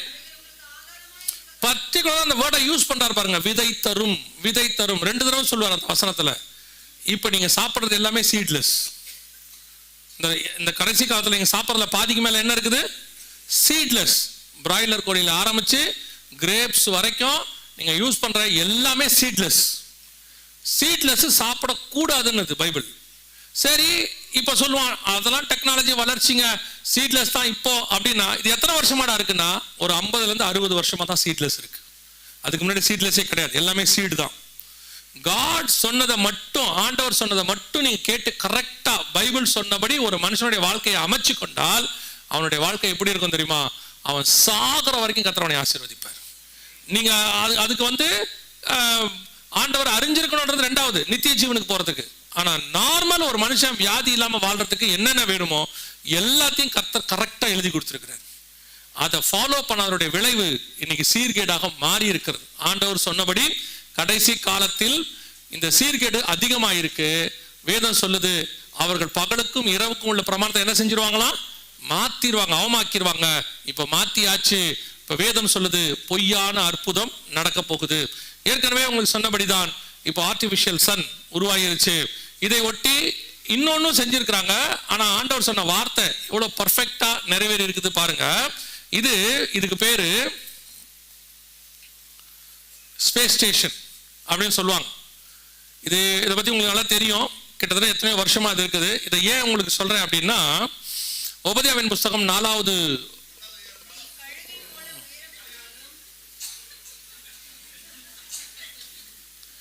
ஓபதியா 1ஆம் அதிகாரமா 2ஆம் அதிகாரமா? அப்புறம் எதுக்கு 1ஆம் அதிகாரம்? அதுல 1ஆம் அதிகாரம் இருக்கு, மொத்தம் ஒண்ணுதானா? சரி, வாசிங்க. ஓபதியா 4 வாசிங்க. கட்டியாச்சு பாருங்க, கட்டியாச்சு. நட்சத்திரத்துக்கு நடுவே உன் கூட்டை கட்டினாலும். இதெல்லாம் 2400 வருஷத்துக்கு முன்னாடி உள்ள வசனம். அன்னைக்கு யாராவது நினைப்பானா? கொஞ்சம் யோசிச்சு பாருங்க. நீ நட்சத்திரங்களுக்கு நடுவில் போய் கூடு கட்டுவேன்னு. நமக்கு நிலாவுக்கு அனுப்புனதே 1960 மேலதான், 1960லேருந்து 70க்குள்ளதான். அதையே மனுஷன் நம்பல. அது எப்படிங்க நிலாவுக்கு போக முடியும்லாம் கேட்டான். 2500 வருஷத்துக்கு முன்னாடி கர்த்தர் எழுதுறாரு, நட்சத்திரங்களுக்கு நடுவே நீ உன் கூட்டை கட்டினாலும் உன்னை அங்கிருந்து நான். உங்க கற்பனைக்காவது வருதா? யோசிச்சு பாருங்க. ஒரு மனுஷன் போய் நட்சத்திரத்தோட கூடு கட்டுவான்னு. கட்டியாச்சு. ஆனா என்னன்னா 2030 எல்லாம் கீழே விழுது. இங்க பாருங்க, 2030 கீழே விழுது. இன்டர்நேஷனல் ஸ்பேஸ் ஸ்டேஷனுடைய காலகட்டம் முடிஞ்சிருச்சு. அதுக்கு மேல அது மேல இருக்காதுன்னு சொல்லிட்டு பார்த்தா கீழே கொண்டு வராங்க. கொண்டு வந்து அது அப்படியே என்ன செய்யறாங்க? கீழே தள்ளுறாங்க. ஆனா என்னன்னா, ஆண்டவர் சொன்ன வசனத்துல இப்ப அடுத்து ஒண்ணு ஆரம்பிச்சிருக்கான். இதுக்கு பேரு இப்போ 2027 வருது, கட்ட ஆரம்பிச்சாச்சு. 2027 வருது. ஸ்பேஸ்ல உங்களுக்கு ஹோட்டல் கட்டியிருக்கான், ரெஸ்டாரண்ட் ஹோட்டல். இதை கட்டி இப்ப என்ன பண்ண போறாங்கன்னா, 27 நீங்க போய் வானத்துல ஒரு 2-3 நாள் தங்கலாம், தங்கி சுத்தி பார்க்கலாம். நான் போன வாட்டி அந்த டிக்கெட்டோட விலையை கேட்டிருந்தேன், சும்மா படிக்கும்போது பார்த்தேன். 200 கோடி ரூபா தானாமா. அவங்க சொல்லியிருந்தாங்க இந்திய பணத்துக்கு எவ்வளவு வருதான்? 200 கோடி வருதான். போக போக குறைச்சிருவாங்க, ஒரு 10-15 கோடி ரூபாய்க்குள்ள வரும்.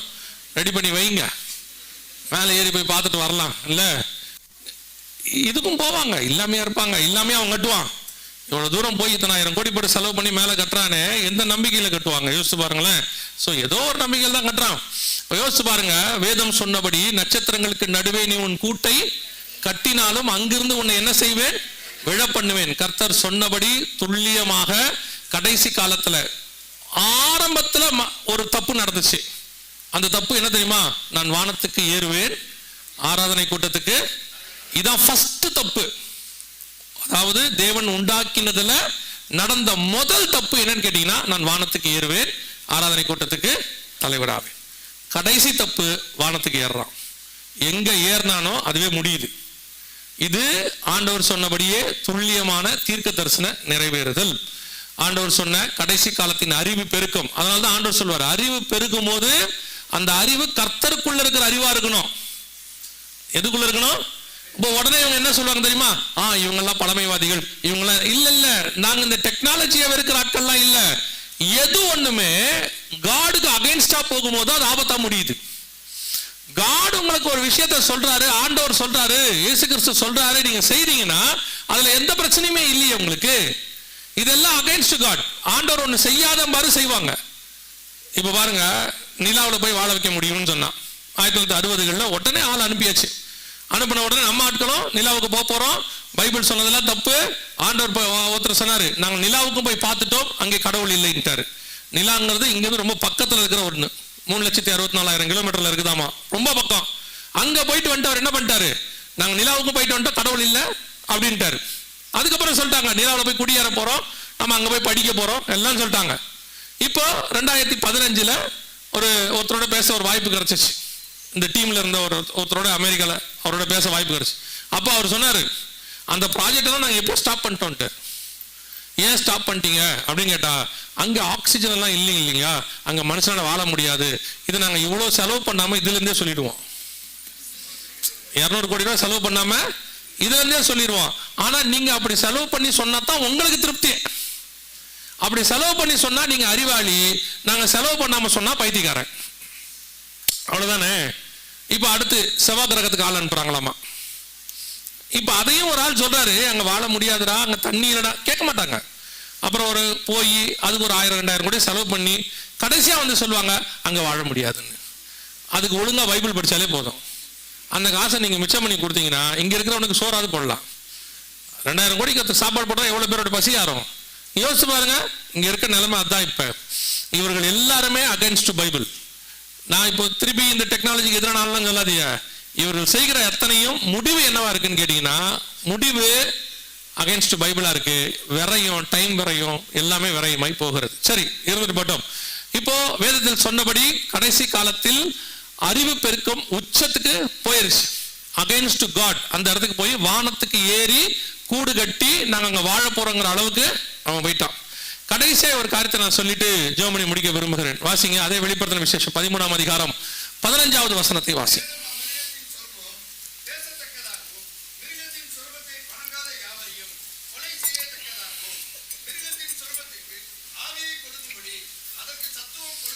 மிருகத்தின் சொரூபத்திற்கு ஆவியை கொடுக்கும்படி அதற்கு, இதை பத்தி நமக்கு தெரியும், ஏற்கனவே நிறைய எடுத்திருக்கோம். இதோட அப்டேஷன் மட்டும் உங்களுக்கு நான் சொல்லிட்டு முடிக்க விரும்புகிறேன். கவனிங்க, இது எதை பத்தி சொல்லப்பட்டிருக்கிறது? மிருகத்தின் சொரூபம். சொரூபம்னா சிலை. சொரூபம்னா என்ன அர்த்தம்? சிலை. மிருகம்னா அந்த இடத்துல சொல்லப்படுகிறது கவர்மெண்ட், ஒரு மனுஷன், யார வேணாலும் சொல்லும், ஒரு அரசம். ஒரு பைபிளை பொறுத்த வரைக்கும் மிருகங்கிறது ஒரு ராஜாவையும் குறிக்கும், ஒரு கவர்மெண்ட்டையும் குறிக்கும். ஸோ ஒரு அரசாங்கத்தின் சிலையோ அல்லது ஒரு மனுஷனுடைய சிலையோ செய்யப்படும். 3ஆம் அதிகாரம் தானியேல் புஸ்தகத்துல நேபுகாத்நேச்சர் என்ன பண்றாரு? ஒரு சிலை செய்யறாரு. அந்த சிலை யார மாதிரி செஞ்சாரு? அப்படி இல்ல அங்க யார மாதிரி செஞ்சாருன்னு. ஆனா அந்த யார மாதிரி செஞ்சாருங்கிறதுக்கு ஒரு ஹிண்ட் அதுல இருக்கு. 3ஆம் அதிகாரம் 1ஆம் வசனம் வாசிங்க. ராஜாவாகிய நேபுகாத்நேச்சார் 60 முழ உயரமும்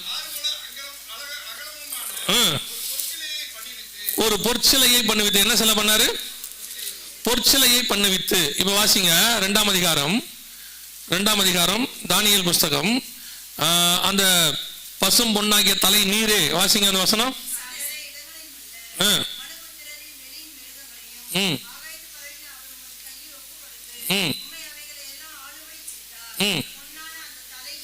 பொன்னான அந்த தலை. எந்த வசனம்? கவனிங்க, 38வது வசனம் சொல்லுது, அந்த பொன்னான தலை. அப்ப அந்த சிலையினுடைய தலை என்னவா இருந்துச்சு? பொன்னா இருந்துச்சு. மிச்சம் எல்லாம் வெள்ளி, வெங்கலம், இரும்பு, களிமண்ணா இருந்துச்சு. 3ஆம் அதிகாரத்துல நேபுகாத்நேச்சர் ஒரு சிலை செய்யறாரு. எப்படி செய்யற? என்ன சிலை செஞ்சாரு? பொற்சிலை. ஏன்னா முந்தின அதிகாரத்துல சொன்னா அந்த பொன்னான தலை இவரு. அது என்ன பொண்ணு? நம்ம மொத்தம் யாருமே இல்லை, மொத்தமே நம்ம தான். பொற்சிலைங்கிறது அவருடைய சிலை. அவரை மாதிரியே என்ன பண்ணிட்டான்? ஒரு பெரிய சிலை செஞ்சு நிக்க வச்சு எல்லாரும் வணங்கணும்ட்டான். இதே காரியம் தான் ரிப்பீட் ஆகுது வெளிப்படுத்தின விசேஷம் 13:15. மேலும் மிருகத்தின் சொரூபம் பேசத்தக்கதாகவும் தன்னை வணங்காத யாவரையும் கொலை செய்யத்தக்கதாகவும் மிருகத்தின் சொரூபத்திற்கு ஆவியை கொடுக்கும்படி அதற்கு. சிலை பேசுமா அப்படின்னா நமக்கு தெரியும், ஒரு 20 வருஷத்துக்கு முன்னாடி வரைக்கும் பேசாது, இப்ப பேசும். இங்க இருக்கு பாருங்க, இதான் பேசுகிற சிலை. இப்ப வந்துருச்சு. இதுக்கு பேரு இன்டராக்டிவ் ரோபோட் அப்படின்னு சொல்லுவாங்க, பேசுகிற சிலை. இதுல இப்ப நீங்க பாக்குறது இருக்கிறதுலயே கொஞ்சம் அட்வான்ஸ்ட் இன்டராக்டிவ். அதாவது என்ன கேள்வி கேட்டாலும் என்ன செய்யும்? பதில் சொல்லும். அதாவது உலகத்துல உள்ள நீங்க மிக முக்கியமான எவ்வளவு கேள்வி கேட்டாலும் என்ன செய்யும்? பதில் செய்யும். எனக்கு அந்த சிலை செய்யறவனை பார்த்தா எனக்கு ரொம்ப பிடிக்கும். இதை செஞ்சவனை ரொம்ப பிடிக்கும். அவன் எவ்வளவு பெரிய அறிவாளியா இருந்தா கூட பேசுற ரோபோட்டை பெண் ரோபோட்டா செஞ்சிருக்கான் பாருங்க. இல்ல அது என்ன கேள்வி கேட்ட ஒரு ஆண் ரோபோட்டை செய்யலாமா இல்லையா? என்ன கேள்வி கேட்டாலும் பதில் கொடுக்கணும்னா என்ன ரோபோட்டை செஞ்சிருக்கான்? பெண் ரோபோட்டா செஞ்சிருக்கான் பாருங்க. அவன் அவனுக்கு எவ்வளவு ஞானம் இருக்கும் பாருங்க. அவன் நினைச்சிருக்கான் கூட யார் பேசுவா அப்படின்ட்டு. இவங்க யோசிக்கிறாங்க, நாளைக்கு நீ வா நீ. இது தி மோஸ்ட் இன்டராக்டிவ் ரோபோட் அப்படின்னு சொல்லுவாங்க. இருக்கிறதுலயே என்ன கேள்வி கேட்டாலும் அதுக்கு உடனடியாக அது என்ன செய்யுமா? பதில் செய்யும். வெளிப்படுத்தல் 13:15 படி பேசுகிற சிலை தயாராக இருக்கிறது. பேசுகிற சிலை என்னவா இருக்கு? தயாராக இருக்கிறது. ஆனால் இந்த சிலையை பத்தின இன்னும் 2 முக்கியமான விஷயம் அதே வசனத்துல இருக்கு. ஒன்று, தன்னை வணங்காத யாவரையும் கொலை செய்கிற ரோபோட் வருமா அப்படின்னு கேட்டீங்கன்னா, இங்க பாருங்க, இது கொலை செய்கிற ரோபோட். இதுக்கு பேர் கில்லிங் ரோபோட்ஸ் அப்படின்னு சொல்லுவாங்க. இப்போ எல்லா ஆர்மியிலுமே, எல்லா உலகத்துல உள்ள, இப்ப இந்தியன் ஆர்மியிலையும் சேர்க்க போறாங்க, எல்லா ஆர்மியிலுமே ரோபோட்டிக் பிரிவு வந்திருக்கு. ரோபோ வீரர்கள் கொண்டு வந்திருக்கிறாங்க. ரோபோ நாய்கள், ரோபோ குதிரைகள் எல்லாம் இருக்கு. இப்போ ரோபோ வீரர்கள் கொண்டாந்துருக்காங்க. எதுக்கு அப்படின்னு கேட்டீங்கன்னா, மனித உயிர்களுடையதான அந்த சேதத்தை குறைப்பதற்காக இப்போ ரோபோட் ஆர்மி, இது யூஎஸ்ல இருக்கு. இது US army training robot army யூஎஸ்ல கொண்டாண்டாங்க. இப்போ இது என்ன செய்யும்? கண்டிப்பாக எதிரி நாட்டு ராணுவத்தை என்னதான் செய்ய போகுது? கொலை தான் பண்ண போகுது. வெளிப்படுத்தல் 13:15 சொன்ன ரெண்டாவது பார்ட் என்னவா இருக்கு? தயாராக இருக்கிறது. இப்போ ரோபோட் ஒன்று பேச ஆரம்பிச்சிருச்சு, பார்க்க ஆரம்பிச்சிருச்சு, சிலை பார்க்க ஆரம்பிச்சிருச்சு, பேச ஆரம்பிச்சிருச்சு. கொலை செய்யும் ரோபோட்டுகளும் இப்ப என்னவா இருக்கு? தயாராக இருக்கு. அதுல மிக முக்கியமானது மூணாவது என்ன அப்படின்னு சொல்லி கேட்டீங்கன்னா, அதற்கு ஆவியை கொடுக்கும்படி அதற்கு. இப்போ இதுல ஆவியை கொடுத்தல்னா என்ன? இந்த ரோபோட்டுக்கு ஆவியை கொடுத்தல் என்பது எதை குறிக்கிறது அப்படின்னு கேட்டீங்கன்னா, இப்போ லேட்டஸ்டாக அறிவு, செயற்கை நுண்ணறிவு அப்படின்னு ஆர்டிபிஷியல் இன்டெலிஜென்ஸ் அப்படின்னு சொல்றாங்க. அந்த ஏஐ அப்படின்னு சொல்லுவாங்க, ஆர்டிபிஷியல் இன்டெலிஜென்ஸ். அதோட கூட இந்த ரோபோட்டிக், இந்த டெக்னாலஜியை சேர்த்து பேசுகிற, பார்க்கிற, சிந்திக்கிற ரோபோட்டுகள் ரெடியாக இருக்கு. இங்க பாருங்க, இது பார்க்கிற, பேசுகிற. சவுண்ட் வைக்க முடியுமாப்பா? சரி, கவனிங்க, இருக்கட்டும், கவனிங்க. இது ரோபோட், ஆக்சுவலா ஆர்டிபிஷியல் இன்டெலிஜென்ஸ் ரோபோட். இது டிவில நியூஸ் வாசிக்குது, சரியா? இது ஆன் ரோபோட், இதுவும் நியூஸ்ல வாசிக்குது. இப்ப சைனால டிவி நியூஸ் வாசிக்கிறதுக்கு ரெடி பண்ணியாச்சு. இப்ப தமிழ்நாட்டிலுமே தமிழ் சேனல் ஏதோ ஒண்ணுல அன்னைக்கு போட்டிருந்தாங்க, இந்த மாதிரி ஆர்டிபிஷியல் இன்டெலிஜென்ஸோட நியூஸ் வாசிக்கிறதான ரோபோட்டுகள் கொண்டு வந்தாச்சு. இப்போ இது யோசிக்க தொடங்குது. நல்ல கவனிங்க, இதான் இங்க இருக்கிறதுல டேஞ்சர் இங்க தான் உருவாகுது. முன்னாடி என்ன செய்வாங்கன்னா, நம்ம டேட்டாஸ் கொடுப்போம், அது அதுக்கு என்ன செய்யும்? ரிப்ளை கொடுக்கும். நம்ம கண்ட்ரோல்ல அது இருந்துகிட்டு இருந்துச்சு. இப்போ ஆர்டிபிஷியல் இன்டெலிஜென்ஸ்னா அதுவே சுயமா யோசிச்சு அதுவே செய்யும். சுயமா யோசிச்சு அதுவே செய்யற இடத்துக்கு இப்போ கொண்டாந்தாச்சு. மனுஷன் தான் அதை அப்படி கொண்டாந்தான். ஆனா இப்போவே அந்த ஆர்டிபிஷியல் இன்டெலிஜென்ஸை உருவாக்குன தந்தைன்னு சொல்லுவாங்க, father of the artificial intelligence, Geoffrey Hinton. இங்க இருக்காரு பாருங்க, இவர் தான் அவரு.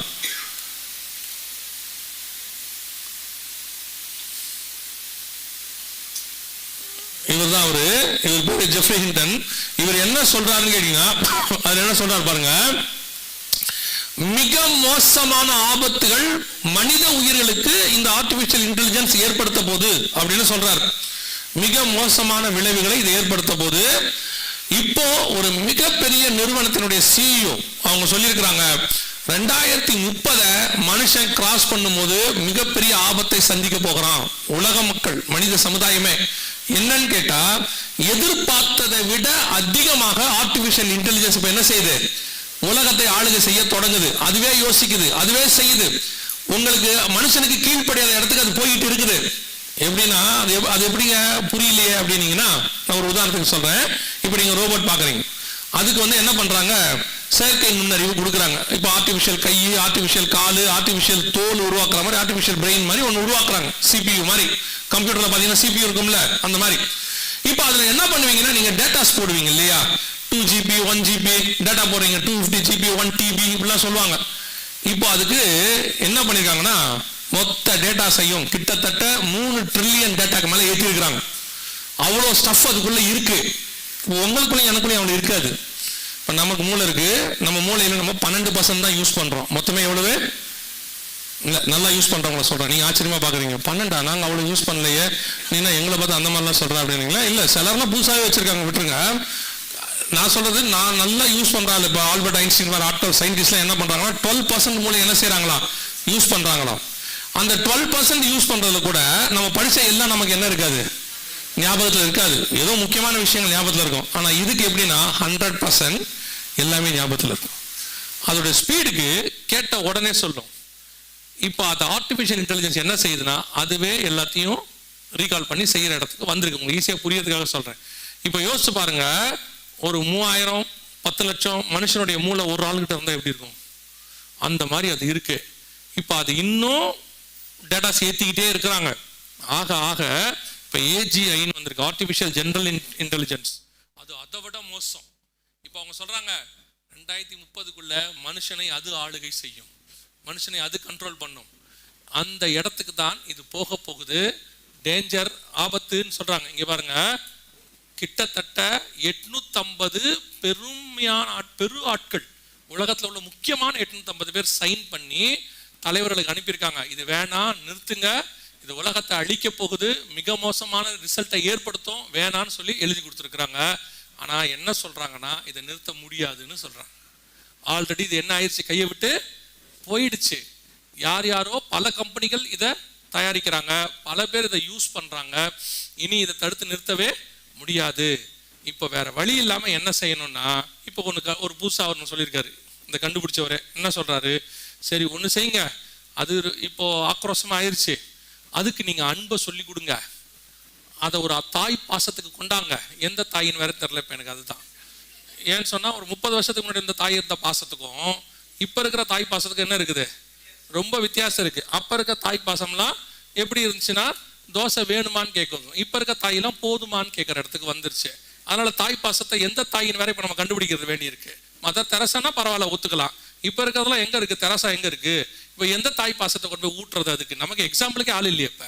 இப்ப என்ன ஆயிடுச்சுன்னு கேட்டீங்கன்னா, அவர் சொல்றாரு, தாய் பாசத்தை அதுக்கு சொல்லி கொடுத்து அந்த ஆர்டிபிஷியல் இன்டெலிஜென்ஸை அன்பா மாத்துங்கன்றாரு. முதல்ல ஏன்டா கண்டுபிடிச்சிங்க? இது எப்படி இருக்குன்னா, செய்யறதெல்லாம் செஞ்சு விட்டு இப்ப போய் என்ன செய்யுங்க, அன்பா மாத்துங்களா. கூட இருக்கிறதையே அன்பா மாத்த முடியல நம்மளால. ஆர்டிபிஷியல் இன்டெலிஜென்ஸை போய் எங்க அன்பா மாத்துறது? அதெல்லாம் ஒன்றும் ஆகிற காரியம்லாம் இல்லை. வேதம் சொன்னபடி வெளிப்படுத்தல் 13:15 100% நம் கண்களுக்கு முன்பாக என்ன ஆயிடுச்சு, நிறைவேறி விட்டது. மேலும் பேசத்தக்கதாகவும் தன்னை வணங்காத யாவரையும் கொலை செய்யத்தக்கதாகவும் 100% the worst அடுத்த 10 வருஷம்னு சொல்றாங்க. எல்லாருமே சொல்றாங்க 2030 வெரி ஒஸ்டாக இருக்கும். டெக்னாலஜி வைஸ் மிக மோசமான இடத்துக்கு நம்ம போயிட்டு இருக்கிறோம். இந்த ஏஜிஐன்னு சொல்லக்கூடிய ஆர்டிஃபிஷியல் ஜெனரல் இன்சூரன்ஸ் என்ன செய்யணும், ஆர்டிஃபிஷியல் இன்டெலிஜென்ஸ் சொல்றது எந்த அளவுக்கு போகும்னு தெரியாது. ரொம்ப கேர்ஃபுல்லா இருங்க, நீங்க என்ன பண்ண போறீங்கன்னு தெரியாதுன்னு நிறைய பேர் சொல்றாங்க. ஆனாலும் நமக்கு எந்த விதமான பயமும் இல்லை, நம்ம அதை பத்தி தெரிஞ்சுக்கவும் இல்லை. இப்போ நீங்க என்ன நினைக்கிறீங்கன்னா, தெரிஞ்சாதானே பிரச்சனை, ஏதோ ஒன்று வந்துட்டு போட்டுமே அப்படின்னு. ஆனால் இதெல்லாம் எங்களுக்குலாம் பைபிளில் உள்ள விஷயம். யோசிச்சு பாருங்க, 2000 வருஷத்துக்கு முன்னாடி பத்மு தீவில் யோவானுக்கு கர்த்தர் சொல்றாரு, சிலை பார்க்கும், பேசும், தன்னை வணங்காத யாவரையும் கொலை செய்யும். அதுவே அதற்கு ஆவியை கொடுக்கும்படி சத்துவம் கொடுக்கப்பட்டது, கொடுத்தாச்சு. Total world. இப்போ என்ன, எந்த ஒரு சயின்டிஸ்டை நீங்க எடுத்தீங்கனாலும், அல்ல எந்த ஒரு பெரிய ஆட்கள்கிட்ட பேசினீங்கனாலும், எலான் மாஸ்க்ல இருந்து நான் சொல்றேன், அவங்களா இருக்கட்டும், இந்த ஜெஃப்ரி ஹில்டனா இருக்கட்டும், இல்ல 850 பேர் எழுதி கொடுத்துருக்காங்களே இவங்களா இருக்கட்டும், எல்லாருமே 2030 ஒரு பெஞ்ச் மார்க்கா வைக்கிறாங்க. அடுத்த வருஷம், அடுத்த 5 வருஷம் வெரி ஒஸ்டான காலத்தை நம்ம பார்க்க போறோம். டெக்னாலஜியில மற்றதையும் அது நாளைக்கு பார்க்கலாம். டெக்னாலஜி வைஸ் நான் சொல்றேன், அறிவு பெருக்கத்தை சொல்றேன். வெரி ஒஸ்டான இடத்தை நம்ம பார்க்க போகிறோம். நாம அதுக்கு ரெடி ஆகணும். என்ன செய்ய போறோம், இன்னும் நம்ம உலகம் ரெடி ஆகல அப்படின்றாங்க. ஆனால் இது எல்லாமே நம்முடைய ஆண்டவர் ஏற்கனவே சொல்லி வச்ச விஷயங்கள் தான் நடந்துகிட்டு இருக்கு. அதை தாண்டி வேற ஒண்ணுமே நடக்கல. இதெல்லாம் ஆண்டவர் நமக்கு எழுதி கொடுத்துருக்கிறார். இதை தாண்டி இன்னும் எழுதியிருக்கிறார். நீங்க வீட்டில் போய் படிங்க, நீங்க அப்புறமா வீட்டில் போய் இந்த விஷயத்த வாசிங்க, இல்லைன்னா இப்பயே வாசிங்களேன். அதை மட்டும் சொல்லிட்டு நான் முடிச்சிடறேன். வாசிங்க யோவேல் தீர்க்கதரிசன புஸ்தகம் 2ஆம் அதிகாரம். யோவேல் புஸ்தகம் 2ஆம் அதிகாரத்துல அந்த 9-10 வசனங்கள் வாசிங்க. 8-9 வாசிங்க. ஒன்றை ஒன்று நெருக்காது,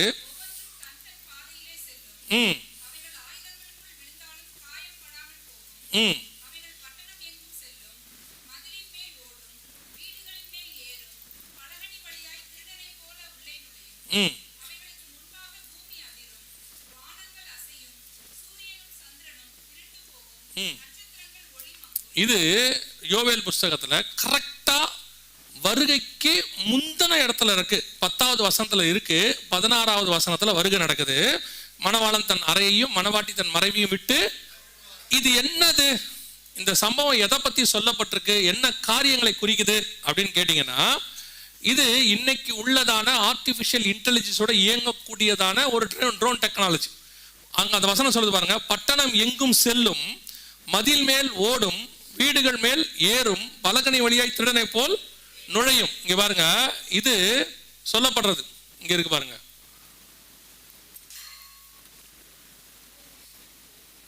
இது சமீபத்துல கொண்டு வரப்பட்டது. இதுக்கு அட்வான்ஸ்ட் வந்துருச்சு.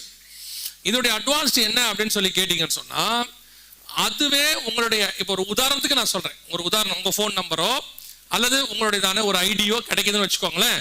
உங்க போட்டோவை அது ஃபோக்கஸ் பண்ணும், அது எடுத்துக்கும், போட்டோ ஐடி எடுக்கும். இப்போ நம்ம போட்டோ கொடுக்குறோம்ல, நிறைய இடத்துல ஐடி கொடுக்குறோம்ல, அந்த போட்டோவை அதுவே எடுத்துக்கும். உங்க பாரு எடுக்குது பாருங்க, அதுவே ஸ்கேன் பண்ணும் ஃபேஸை, உங்க கண்ணு கருவிழிய முகத்தை ஸ்கேன் பண்ணும். ஸ்கேன் பண்ணிட்டு அதுவே என்ன செய்யும்னு கேட்டீங்கன்னா, ஆளை தேடி வந்து கொள்ளும். அது கரெக்டா எங்க அடிக்குதுங்கிறத ரொம்ப ஆச்சரியமா இருந்துச்சு இந்த வீடியோ பார்க்கும்போது. வந்து நேரா வந்து என்ன, அது உள்ள 3 மில்லிகிராமுக்கு வெடிபொருள் இருக்கு.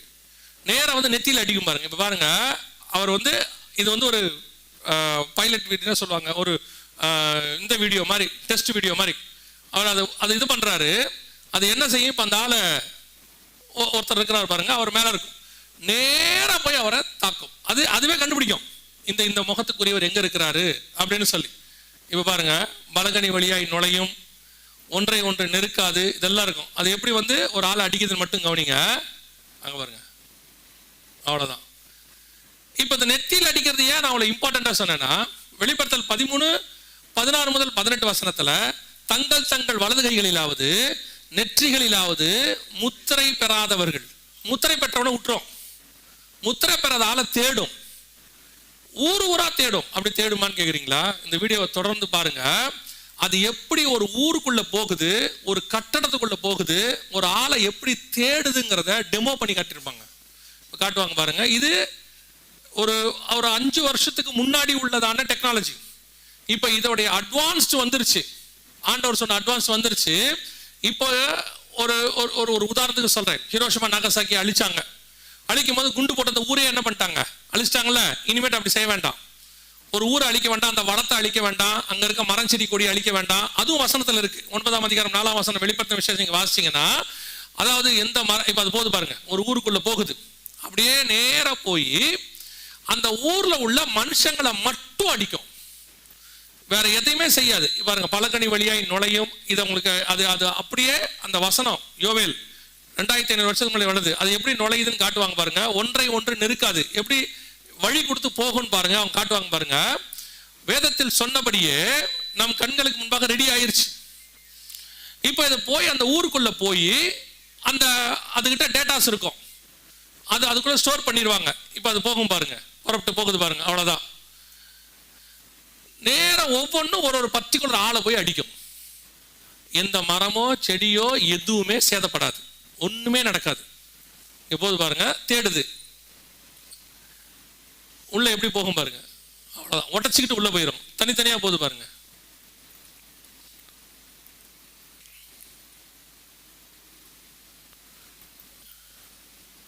இதுக்கு பேரு அட்டானமஸ் வெப்பன் அப்படிம்பாங்க. அட்டானமஸ் வெப்பன்னா சுயாட்சி அல்லது தன்னாட்சி, தனக்குத்தானே செயல்படக்கூடியதான ஆயுதம் இது. இது யாரும் இதை என்ன பண்ண வேணாம், எதுவுமே செய்ய வேண்டாம். இது ஆர்டிபிஷியல் இன்டெலிஜென்ஸ் உள்ளது, தனக்குத்தானே. இது ஒரு அட்டானமஸ் வெப்பன். கவனிங்க, என்ன சொல்றாங்கன்னா, நாளைக்கு இந்த வெப்பனை யாராலையுமே கண்ட்ரோல் பண்ண முடியாது, அதுவே என்ன செய்ய ஆரம்பிச்சிடும், தன்னை தாண்டி போகலாம். எலக்ட்ரிக் பவர் தேவையில்லையா, சோலார்லயே அதுவே பண்ணிக்குமா. இது இன்னைக்கு அவங்க ஏஐ டெக்னாலஜில சொல்றாங்க. நீங்க யோவேல் 2ஆம் அதிகாரத்தை அப்புறம் போய் வாசிச்சு பாருங்க. இந்த காரியத்தை துல்லியமா கர்த்தர் எழுதியிருப்பாரு. அவைகளுக்கு முன்பாக ஜனங்கள் பயப்படுவாங்க. ஜனங்கள் என்ன செய்வாங்க, 6ஆம் வசனம் வாசிங்க, 2:6. நடுங்குவார்கள், எல்லார் முகங்களும். இது வந்து முகத்துல அடிச்சா என்ன ஆகும் யோசிச்சு பாருங்க. முகம் என்ன ஆகும், வெடிப்பொருள் வெடிச்சதுன்னா முகத்துல கருகி போகும். இவ்வளவு துல்லியமான தீர்க்க தரிசனத்தை எத்தனை ஆயிரம் வருஷத்துக்கு முன்னாடி பைபிள் சொல்லுது பாருங்க. இத்தனை பர்ஃபெக்டாக கடைசி காலத்தை குறித்து சொல்லி இருக்கிற ஒரே ஒரு புஸ்தகம் உலகத்தில் இருக்குன்னா அது பரிசுத்த வேதாகமம் மட்டுமே. அல்லேலூயா. அதை சொன்ன ஒரே ஒரு தேவன் இருக்கிறார்னா அது ஆண்டவராகிய இயேசு கிறிஸ்து ஒருவர் மட்டுமே. அல்லேலூயா. நான் இன்னும் சொல்லுவேன், அந்த தேவன் நம்முடைய தேவனா இருப்பதுக்கு ஸ்தோத்திரம். நாம அவர் அறிகிற அறிவுக்குள்ள வந்தமே, தெரிந்து கொள்ள வச்சாரே, அதுவே பெரிய கிருபை. இப்போ இந்த யோவேலுக்கு தான் இது வெளிப்படுத்தப்படுது. இந்த யோவேலுக்கு தான் கடைசி காலம், அதாவது சபை காலத்தை பத்தி சொல்றாரு. கடைசி காலத்தில் மாம்சமான யாவர் மேலும் என் ஆவியை, அதே யோவேலுக்கு தான் வருகையில எடுத்துக்கொள்ளப்படுறதையும் வெளிப்படுத்துறாரு 2:16. சோ இப்ப நம்ம அந்த யோவேல் 2ஆம் அதிகாரத்தில் சொல்லப்பட்ட காலகட்டத்துக்குள் இருக்கிறோம். நம் கண்களுக்கு முன்பாக கர்த்தர் சொன்ன எல்லா தீர்க்க தரிசனங்களும், கடைசி கால அறிவு பெருக்கத்தினுடைய தீர்க்க தரிசனம் துல்லியமா நிறைவேறு. இந்த காலத்தை போல அறிவு பெருக்கத்தின் காலம் இதுக்கு முன்னாடி இருந்ததே இல்லை, நம்ம காலத்துல நடக்க ஆரம்பிச்சிருச்சு. இது எல்லாம் என்ன ஒரு காரியத்தை சொல்லுது அப்படின்னா, திருப்பி அந்த வசனத்தை மட்டும் சொல்லிட்டு நான் முடிச்சிடுறேன். மத்திய 24 சொல்லும் போது ஆண்டவர் சொல்றாரு, இவைகள் எல்லாம் சம்பவிக்க வேண்டியதே, ஆனாலும் முடிவு உடனே வராது, கலங்காதபடிக்கு எச்சரிக்கையாயிருங்கள். இதெல்லாம் கேட்கும் போது நமக்கு என்ன வரும்னா, ஐயோ இப்படிலாம் இருக்கே நடக்குதுன்னா, இது உலகத்தில் நடக்க வேண்டியதான சம்பவம், அது நடக்கத்தான் செய்யும். இதை நம்ம நிறுத்த முடியாது, தடுக்க முடியாது. ஏதோ திடீர்னு இன்னைக்கு ஆர்டிஃபிஷியல் இன்டெலிஜென்ஸ் கண்டுபிடிச்சிட்டாங்கன்னா நினைக்காதீங்க, இல்லை திடீர்னு வானத்துக்கு இப்படி ஏறிட்டாங்கன்னு நினைக்காதீங்க. இதெல்லாம் ஏற்கனவே பைபிளில் உள்ளது, ஆண்டவர் எழுதி வச்சது. அதை மனுஷன் கண்டுபிடிக்கிறதுக்கு 2000 வருஷம் ஆயிருக்குது.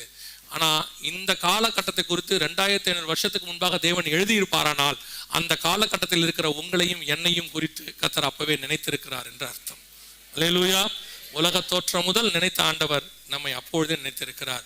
இந்த காலகட்டத்தில் இருக்கிற உங்களை என்னை ஆண்டவர் செலக்ட் பண்ணி இருக்கிறாரு. அதனாலதான் இது உங்களுக்கு எனக்கு தெரிவிக்கப்படுகிறது. இல்லைன்னா கர்த்தர் நமக்கு என்ன செய்ய மாட்டாரு, தெரிவிக்க வேண்டிய அவசியம் இல்லை. வெகு சீக்கிரத்துல நம்முடைய ஆண்டவர் வரப்போகிறார். வருகை சம்பவிக்க போகுது. மணவாளன் தன் அறையையும் மணவாட்டி தன் மறைவையும் விட்டு புறப்படுகிற காலம் நெருங்கிருச்சு. இனி எப்போ வருவாருன்னு தெரியாது. இனி நமக்கு இருக்கிற ஒரே ஒரு வாய்ப்பு, இதை தடுக்க முடியாது, மாற்ற முடியாது, சரி பண்ண முடியாது, எதுவும் செய்ய முடியாது. இனி அடுத்து மோசமா தான் போகணும். அவங்களே சொல்றாங்க 2030 ரீச் பண்ணும்போது வெரி வர்ஸ்ட் சினாரியோ உலகத்துல இருக்கும்னு சொல்றாங்க. ஆனா ஒன்று மட்டும் நிச்சயம், இவைகளுக்கு நடுவில் அவரை எதிர்பார்த்து காத்திருக்கிற கூட்டத்தை கர்த்தர் அழைத்து கொண்டு போகிறார். அல்லேலூயா. யார் அவர் வருகை காத்திருக்கிறாங்க அவங்களை என்ன செய்வாரு, அழைத்து கொண்டு போவார். ஆவியும் மனவாட்டியும் வா என்பார்களாக, கேட்கிறவனும் வா என்பானாக. நாம் ஜெபிக்க போகிறோம். எந்திரிக்கலாமா நம்ம தேவ சமூகத்துல? எந்திரிப்போமா? ஒரு 5 நிமிஷம் ஜெபம் பண்ணி முடிச்சிருவோம்.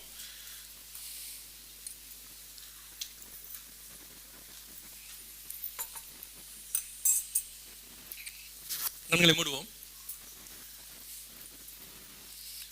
தேவனை சந்திப்பதற்கு வேதம் சொல்லுது, ஆமோஸ் 4:12, உன் தேவனை சந்திப்பதற்கு ஆயத்தப்படு. நீங்க யாரு, என்ன படிச்சீங்க, உங்களுக்குள்ள என்ன இருக்கு, எல்லாம் கொஞ்சம் ஓரமா வச்சிருங்க. உங்க குலம் என்ன, கோத்திரம் என்ன, எவ்வளவு பணம் இருக்கு, ஆஸ்தி இருக்கு, சம்பாத்தியம் இருக்கு, எல்லாத்தையும் கொஞ்சம் ஓரமா வச்சிடுங்க. தேவனுக்கு முன்பாக இந்த வருகையில நான் போவேனாங்கிறத மட்டும் சிந்திச்சு பாருங்க. கர்த்தருடைய வருகையை நம்முடைய தலைமுறையில பார்ப்பதற்கு நிறைய வாய்ப்பு இருக்கிறது. ஆண்டவர் சொன்ன இந்த அடையாளங்கள் எல்லாம் கண்களுக்கு முன்பாக நடக்குதுன்னா, கடைசி காலத்தில் ஆண்டவர் சொன்ன 2:16 நம் கண்களுக்கு முன்பாக நடக்கும். ஒப்பு கொடுப்போமா தேவ சமூகத்துல? இவையெல்லாம் ஒண்ணுதான், இது அத்தனையும் ஒண்ணுதான். நீங்க யுத்தங்களை பத்தி கேட்ட ஆண்டவர் நிறைய அடையாளங்கள் சொல்றாரு. யுத்தங்கள், பஞ்சங்கள், கொலை, நிறைய சொல்றாரு. எதை கேட்டாலும் எல்லாத்துடையதான முடிவு ஒண்ணுதான், இயேசு வருகிறார்.